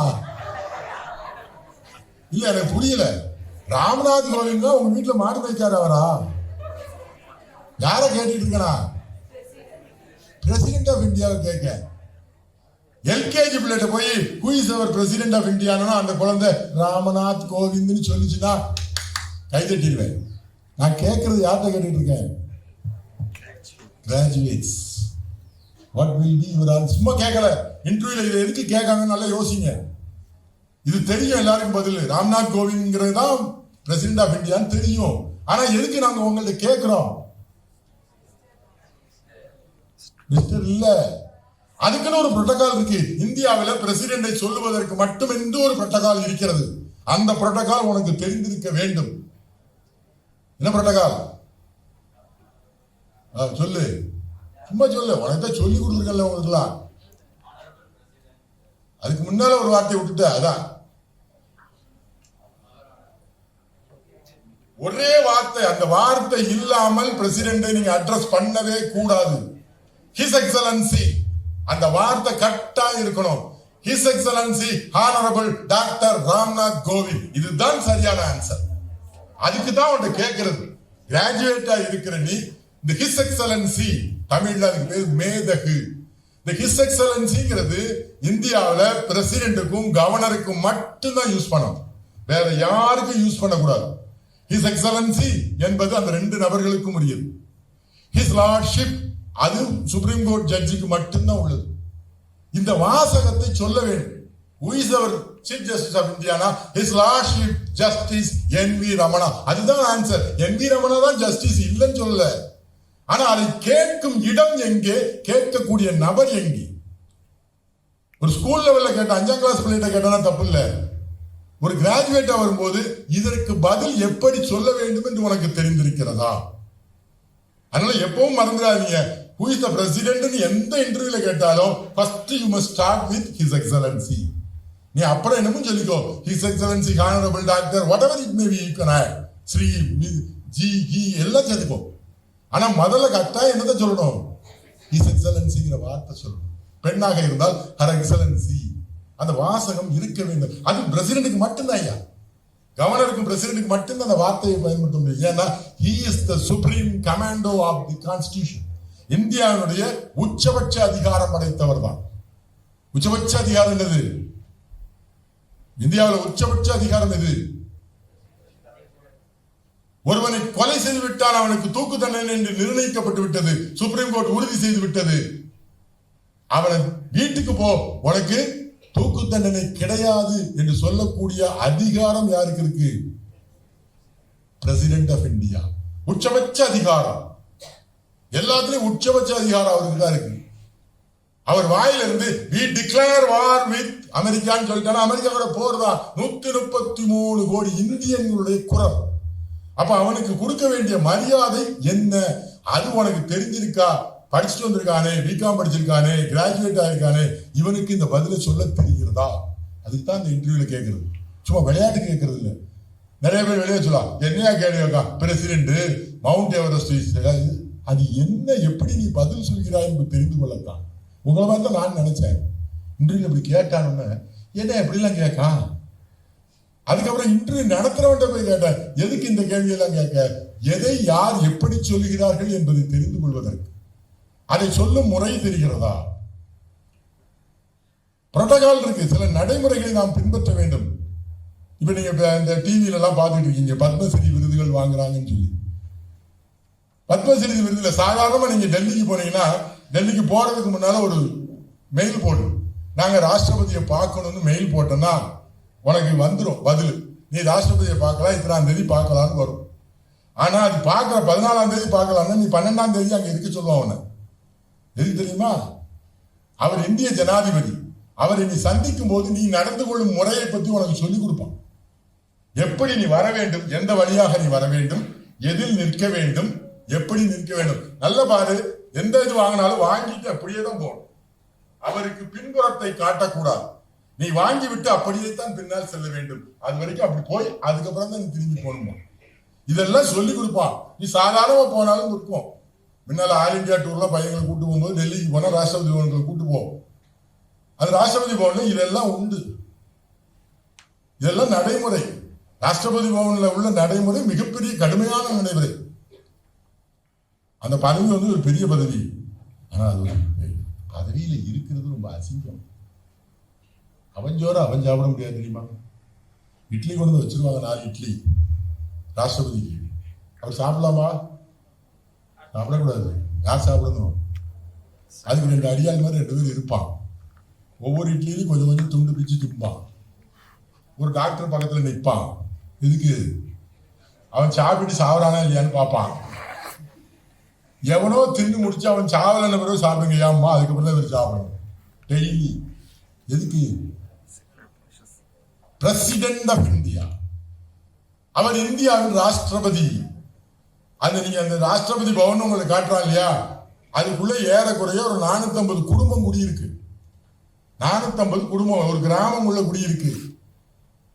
அதுக்குள்ளதான் இருக்காங்க அவங்க. அதுக்கு 1008 கண்ட்ரோல் உண்டு. நினைத்தபடி பார்க்க முடியாது, நினைத்தபடி பேச முடியாது. அப்ப அந்த பதவியை குறித்து ஒரு கேள்வி கேட்டா எப்படி நம்ம பதில் சொல்லணும்னு நமக்கு தெரிந்திருக்க வேண்டும். அப்ப இதுதான் இன்டர்வியூல ஜெயிக்கக்கூடிய வழி. Fair, be fair. தெரியலன்னு தெரியலன்னு சொல்லு. ஆனா எதுக்கு தெரியலன்னு சொல்லணும்? Who is our chief minister சொன்னா I don't know sir. அவன் அடுத்த வாழ்த்து கேட்பான். என்ன மாதிரி கொஞ்சம் விவரமான ஆளா இருந்தா என்ன கேட்பான்? இவன் I don't know sir தான் சொல்ல போறான்னு அர்த்தம். Who is your father? அடுத்து நம்ம ஆளு தக்காரன்னு என்ன சொல்லுவான்? I don't know sir. அதான் அதான் இந்த கேள்விகள் எல்லாம் ஒரு தொடர்ச்சியாக வரக்கூடிய கேள்விகள். இது எதுக்கு கேட்கணும்னா அது அந்த மரியாதை இருக்கிறது. அப்ப கேள்விகளுக்கு நியாயமாக நேர்மையாக பதில் சொல்லணும். ஜிடியில் வெற்றி பெறும். இப்பவும் திருப்பி சொல்றேன், இந்த கல்லூரியில படிக்கும் பொழுது இந்த மாதிரி ஐடி கம்பெனில எனக்கு வேலை இருக்காங்க சர்ச் பண்ணிட்டு முடித்து போகும் பொழுது தைரியமாக நீ பேச தொடங்கினால் எதுல பேசணும்? நாளையிலிருந்து எல்லாரும் we will take a conviction. ஒரு திடமான முடிவை எடுப்போம். என்ன முடிவு? என்ன முடிவு? திடமான ஒரு முடிவு எடுப்போம். என்ன முடிவு? டெய்லி ஏதாவது ஒரு கிளாஸ்ல ஒரு வாத்தியார்ட்ட ஒரே ஒரு கேள்வி இங்கிலீஷ்ல கேட்க. எல்லா வாத்தியார்ட்டையும் கேட்க வேண்டாம், எல்லா கிளாஸ்லையும் கேட்க வேண்டாம். நாளையிலிருந்து ஏதாவது நீங்களே முடிவு பண்ணி வச்சிருப்பீங்க. இவன் தான் இருக்கிறது இழிச்சவாத்தியாருன்னு வச்சிருப்பாங்க. வச்சிருப்பாங்கல்ல, அந்த வாத்தியார்த்தையாவது எதுல பேசுவோம்? இங்கிலீஷ்ல ஒரே ஒரு கேள்வி கேட்க. அதான் ஆரம்பம். அந்த கன்விக்ஷன், அந்த திடமான முடிவு, கன்விக்ஷன் திடமான முடிவு, அந்த திடமான முடிவுக்கு நாளைக்கு நீங்கள் வந்து விட்டால், நாளைக்கு வந்துட்டார். நான் திருப்பியும் சொல்றேன், இங்கிலீஷ் தெரிஞ்சாதான் பெரிய ஆள் ஆவாங்கிறது தப்பு. இங்கிலீஷ் தெரிஞ்சுதான் பெரிய ஆள் ஆகணுங்கிறது இல்லை. எங்க போனாலும் எதுல பேசலாம், எதுல பேசலாம்? நம்ம தாய்மொழியில பேசலாம், அது ஒன்றும் கஷ்டம் இல்லை. இல்லைன்னா நம்ம என்ன செய்யணும்? சைகையில பேச தெரிஞ்சிருக்கணும். இந்த டிவியில வரும்ல, அது தெரிஞ்சிருக்கணும். வெளிநாடுகளுக்கு போனோம்னா, நான் வெளிநாடுகளுக்கு போகும்போது நம்மகிட்ட இந்த குட்டி குசும்பு எப்பவுமே நம்மகிட்ட இருந்துட்டே இருக்கு. வெளிநாட்டுக்கு போகும்போது என் பெட்டியில எப்பவும் ட்ரெஸ் எடுத்து வைப்பாங்க. எடுத்து வைக்கும்போது 2 பேண்ட் 2 ஷர்ட்டை தான் எடுத்து வைப்பேன். முடிஞ்ச வரைக்கும் ஒரு 10 வேட்டி 10 வெள்ளை சட்டை எடுத்து உள்ள வைப்பேன். அப்ப என் வீட்டுல கேட்பாங்க, இங்கே பேண்ட் போ, வெளியே பேண்ட் போடாம இங்க பொறுமையா இருக்கு. சிங்கப்பூர் வர்ற போன செந்தோசான்னு ஒரு பெரிய விளையாட்டு இதெல்லாம் காட்டுவாங்க. அந்த செந்தோசாவுக்கு டிக்கெட் எடுத்தாச்சு போயிட்டோம். போன உடனே கைடு என்ன சொன்னாரு, சார் இங்க வந்து சேரியும் டோட்டியும் நாட்டளவு, வேட்டியும் சேலையும் இருக்கக்கூடாது. சேலைக்கு பதிலாக எல்லாரும் சுடிதார் போட்டணும், நீங்க பேண்ட் போடணும். நான் ஒண்ணு சொன்னேன், நான் வேட்டி தான் கொண்டு வந்திருக்கேன், என்னுடைய உடை வேட்சி, அது இல்லாமல் என்னை உள்ளே அனுமதிப்பதில்லை என்றால் நான் வாங்க வர தயாரா இல்லை சார். 6 மணி நேரம் ஆகும் உள்ள சுத்தி பார்த்துட்டு வர. பரவாயில்ல, நான் கீழே உட்காந்து. அப்படி இந்த ட்ரெஸ்ஸை போட்டா உள்ள வரக்கூடாதுன்னா அதுக்கப்புறம் நான் உள்ளேயே வர வேண்டாம். என் ஒய்ஃப் எல்லாம் சேலைக்கெல்லாம் பார்த்தா சுடிதார்லாம் போட்டு போயிருக்கிறேன். எல்லாம் வரிசையா போனோம், டிக்கெட் எடுத்தாச்சு, வரிசையா போனோம். நான் வேட்டிச்சிட்டேன். நம்ம ஒரு சேட்டை பண்ணணும்ல, எப்படி உள்ள போறதுன்னு. எதையும் வேட்டி கட்டியாச்சு, உள்ள விட மாட்டான்னு தெரியும். ஏதாவது ஒரு ஐடியா செய்யணுமே அப்படின்னு யோசித்து என் முன்னாலே என் மச்சனை போனான். அவன் கூப்பிட்டா, மாப்பிள்ளை வா அப்படின்னு. அந்த வாசல் நிற்காம பத்தியா காவல்கார, ஆமா, அவன்கிட்ட பின்னால லா மினிஸ்டர் எங்க மச்சான் வாராருன்னு சொல்லிட்டு போயிரு. அவன் அதே மாதிரி சொல்லிட்டு போயிட்டான். எங்க மச்சான் சென்னையில லா மினிஸ்டரா இருக்காரு, அவர் பின்னால வாராருன்னு என்னை காட்டி போயிட்டான். நான் வேட்டி சட்டையோட அப்படி போனேன். அப்படி பார்த்தா அப்படின்னா ஒன்னும் பேசல. நான் பாட்டு வேட்டி அப்படி தூக்கிக்கிட்டு இந்த சினிமால வடிவேல் நடக்கிற மாதிரி நடக்கணும். 6 மணி நேரம் அந்த வேட்டியில தான் அங்க இருந்தேன். எல்லாரும் என்னதான் திருப்பி பார்ப்பாங்க. நிறைய இடங்கள்ல போனா, வெளிநாடுகள்ல போனா வேஷ்டி கட்டினோட திருப்பி பார்ப்பான். இல்ல போற இடத்துல அப்படியே பார்ப்பான். நம்மள பார்க்கட்டும், அதுல ஒன்றும் தப்பே இல்லையே. இது என்னுடைய உடை, என்னுடைய பாரம்பரியம். அதுக்கப்புறம் அங்க வெளியே வந்த பிறகு 2-3 பேர் வந்து ஃபாரினர்ஸ் வந்து, ஹவ் யூ டை திஸ், எப்படி இது இடுப்புல இருக்குன்னு. அது ஒரு டெக்னிக். அப்பதான் நம்ம டெக்னிக்கை காட்டணும். அவங்கிட்ட சொன்னேன், இட் இஸ் மோர் கன்வீனியன்ட். அப்படி வேட்டை தூக்கி மறைச்சு அந்த விவேக் சொல்லுவான்ல, அது தூக்கிக்கிட்டு பட்டாப்பட்டி போட்டுக்கிட்டு உட்காரலாம், அவ்வளவுதான். அது எங்கே போனாலும் பாரம்பரிய உடை அணிய வேண்டும். மொழி வந்து சில ஊர்கள்ல வேற வழி இல்லை, இங்கிலீஷ்ல பேசித்தான் ஆகும். சில இடங்கள்ல ஆங்கிலத்தை விட தமிழுக்கு எதுக்கு போயிருந்தோம், சீனாவுக்கு போயிருந்தோம். ஷாங்காய் நகருக்கு போனோம். ஷாங்காய் நகருக்கு நாங்க வாரோம்னு சொல்லி அந்த கைடு மூலமா தகவல் கொடுத்துருந்தோம். பிலீவ் மீ ஆர் நாட், நாங்க போனது 11 பேர், எல்லாம் எங்க ஃபேமிலி மெம்பர்ஸ் தான். என் தம்பி, எங்க மச்சனை, எல்லாரும் சேர்ந்து போறோம். ஷாங்காய் நகருக்கு நாங்கள் உள்ளே செல்லும் பொழுது மேலதாளத்துடன் mayor of Shanghai come and received us. Shanghai நகரத்து மேயர் எங்களை வந்து வரவேற்றார். நம்ம அவ்வளவு பெரிய ஆள் இல்லையே, நமக்கு என்ன இவ்வளவு வரவேற்பு? You are coming from the land of தாமோ. 7ஆம் அறிவு படம் பொய் இல்லை. தாமோவினுடைய நிலத்தில் இருந்து வந்திருக்கிறீர்கள்.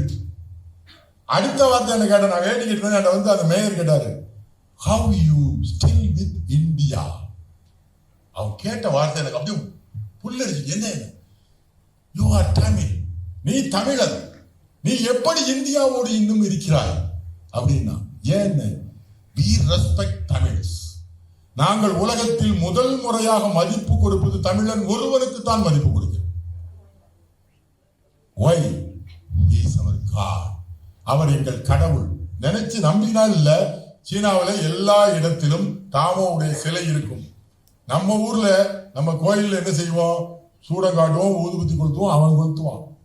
என்ன நம்ம ஊர்ல பாயசம் வைப்போம், சக்கரை பொங்கல் வைப்போம், அவன் அதுக்கு பதிலாக டொரினோவும் கொக்கோ கோலாவும் வச்சு கும்பிடுவான். எல்லா இடத்துலயும் சிலைக்கு முன்னால கொக்கோ கோலா அல்லது டொரினோ இருக்கும், வச்சு கும்பிடுவான். டெய்லி அவன் போறதுக்கு முன்னால கும்பிட்டா போறான்னு தங்கி இந்த ஹோட்டல்ல வாசல்ல இருக்கு சிலை. அவன் நம்மை மதிக்கிறான். ஏன்னா உலகத்துல முதல் முறையாக தமிழுக்கு வானொலி அமைத்தது சீனாக்காரன். சீனாக்காரனுக்கு தமிழனுக்கு நிறைய உறவு இருக்கிறது. அங்க தமிழ்ல பேசுறது அவனுக்கு ரொம்ப பெருமையா இருக்கு. அந்த வானொலியில ஒரு 5 நிமிஷம் பேட்டி கேட்டு போறாங்க. என்னமோ பெரிய தமிழ்நாட்டுல இருந்து ஒரு பெரிய ஆள் வந்திருக்காருன்னு நம்மளை பேட்டி காண்றான். அவனுக்கு தெரிஞ்சது இவன் தமிழன், அவ்வளவுதான். ஆனா சில இடங்களுக்கு போகும்போது நமக்கு ஆங்கிலம் அவசியம் தேவைப்படுகிறது. தமிழ் தெரியாதுங்கிறது இல்ல, பேட்டியை கட்டிட்டு தமிழ்ல பேசுறது போல இங்கிலீஷ்ல பேசு, ஆங்கிலத்தில் பேசு. இப்போ வெளிநாடுகளுக்கு போறது இப்போ ரொம்ப கஷ்டம்னால ரொம்ப சிம்பிள், ஈஸி, ரொம்ப ஜாலியா இருக்கும். யாரு ஆட்டோக்காரன் கூட நம்ம பேசிக்கிட்டே போகலாம். போற இடத்த ஈஸியா கன்வே பண்ணலாம். தாய்லாந்துல போகும்போது அவனுக்கு தாய்லாந்து மொழி தான் தெரியும், எனக்கு தமிழ் தான் தெரியும், இங்கிலீஷ் தான் தெரியும். அவனுக்கு இங்கிலீஷ் தெரியவே தெரியாது. நிறைய நாட்டுக்காரன் இங்கிலீஷ் தெரியாது. நம்ம போற இடத்த சொல்லணும். எப்படி சொல்றது? எல்லாத்தையும் செல்போன் இருக்கு. இப்ப அவங்ககிட்ட செல்போன் இருக்கு. இங்கிலீஷ்ல அடிச்சா அவனுக்கு அது எந்த மொழியில போய் சேரும்? தாய்லாந்து மொழியில டிரான்ஸ்லேட் ஆயிரும். நம்ம அவன் செல்போனை வாங்கி நாம ஆங்கிலத்தில் தட்டச்சு செய்து கொடுத்தோம் என்றால் அவன் மொழியில் போய்விடும். இப்ப மணி என்ன, வாட் இஸ் த டைம் அப்படின்னு இங்கிலீஷ்ல அடிச்சோம்னா அவனுக்கு அவன் மொழியில போயிடும். அவன் பார்த்துட்டு கரெக்டா டயத்தை சொல்லுவான். How much time it will take to reach the hotel இங்கிலீஷ்ல அடிச்சு கொடுத்தேன், அவன் மொழியில அவனுக்கு டிரான்ஸ்லேட் ஆயிட்டு 30 minutes. அவன் திருப்பி அடிச்சு கொடுக்கான் 30 minutes. அவன் தாய்லாந்து மொழியில அடிச்சு கொடுக்கான், நமக்கு இங்கிலீஷ்ல வந்துருக்கு. ரொம்ப அந்த செல்போன்ல அந்த வசதிகள் நிறைய இருக்கு. மொழி தெரியணுங்கிற அவசியம் இல்லை. அந்த மொழி தெரிந்த செல்போன்ல நீ மாத்திட்டனா அழகா பேசிட்டு போலாம். ஒண்ணுதான் வேணும் நம்மகிட்ட. என்ன வேணும்? கன்விக்ஷன். இப்ப நான் சொல்ற கன்விக்ஷன் என்னது? நாளையிலிருந்து எல்லோரும்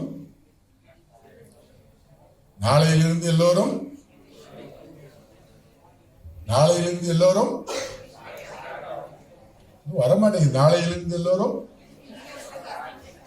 ஒரு நாள் ஒரு வகுப்பில் ஒரு ஆசிரியரிடம் ஒரு கேள்வி எதை கேட்போம்?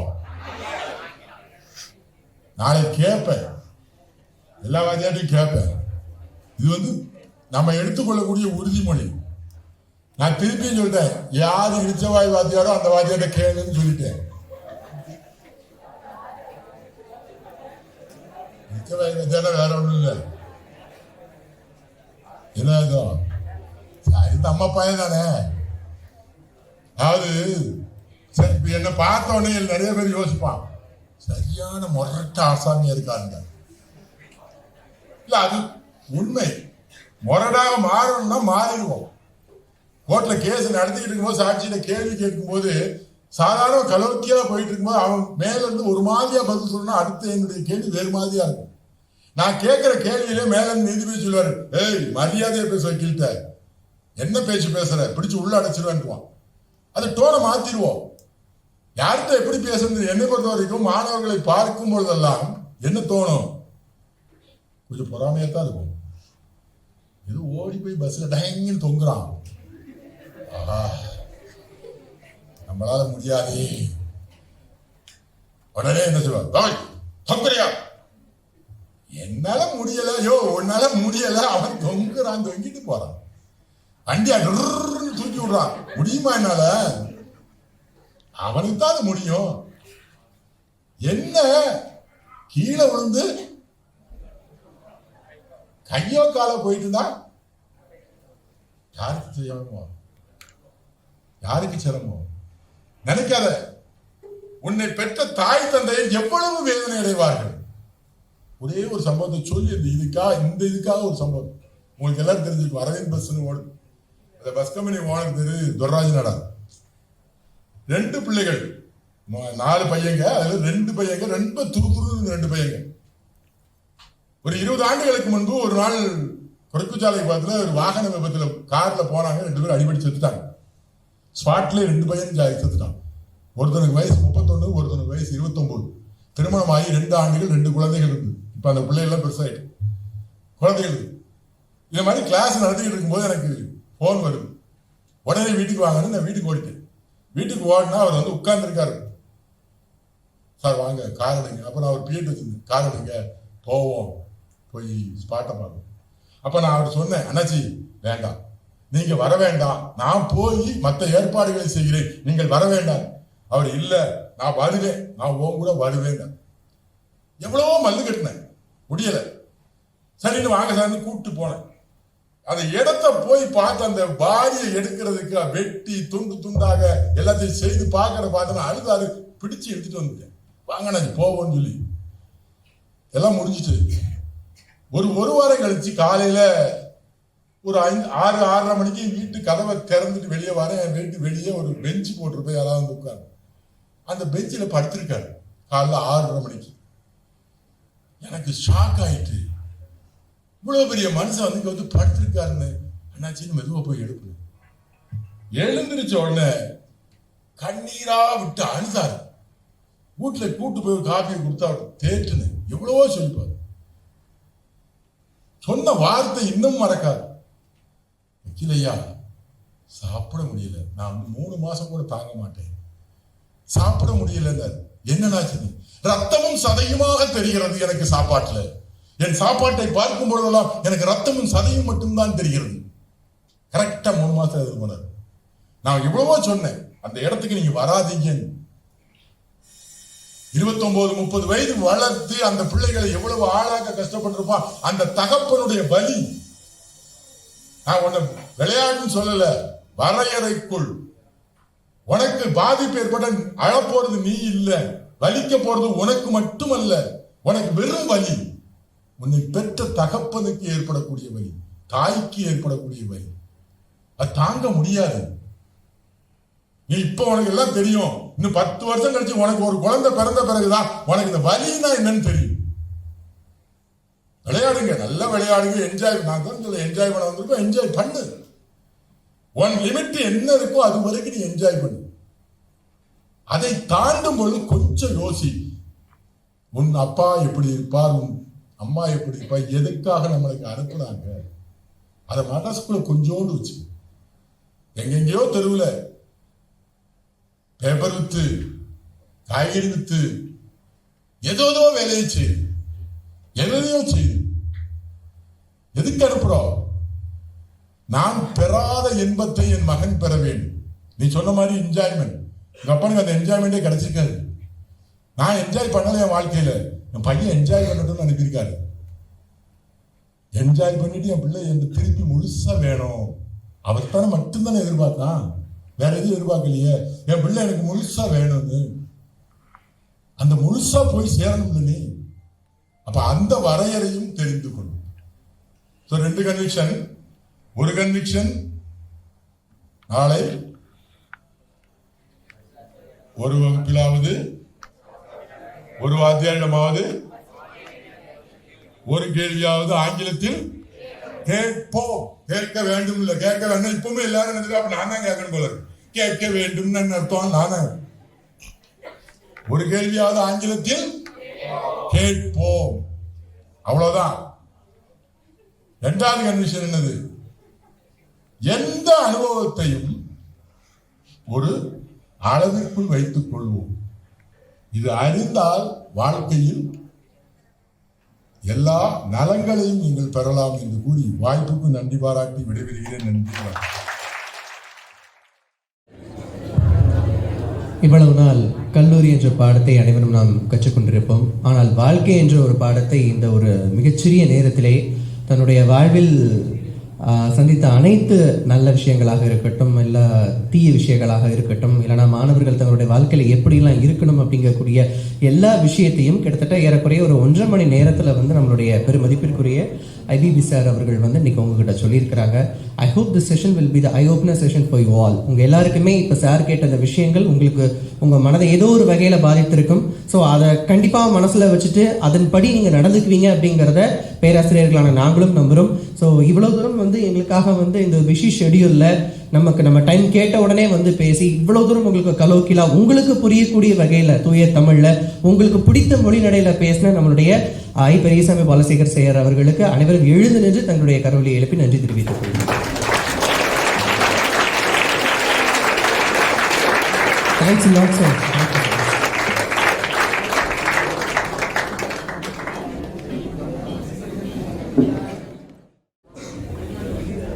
Thank you, sir, for your thoughts and motivation. This will surely be going to encourage us in our future events. Now, I would like to call Assistant Professor Mr. Angajay Satish, sir, to deliver the vote of thanks.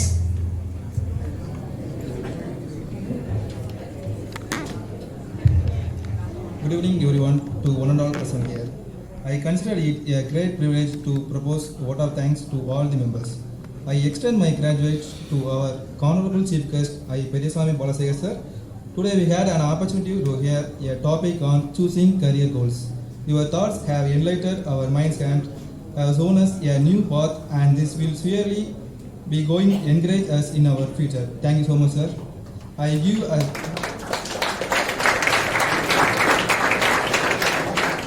I give my sincere thanks to our principal and director, sir. I would also thank our head of the Department of Commerce, Dr. V. Gopalakrishnan, sir, for his guidance and moral support. Thank you, sir. And I would also thank to all of our faculty members, our volunteers and event coordinators. And I thank all the students for showing their interest in this program. Thank you, sir.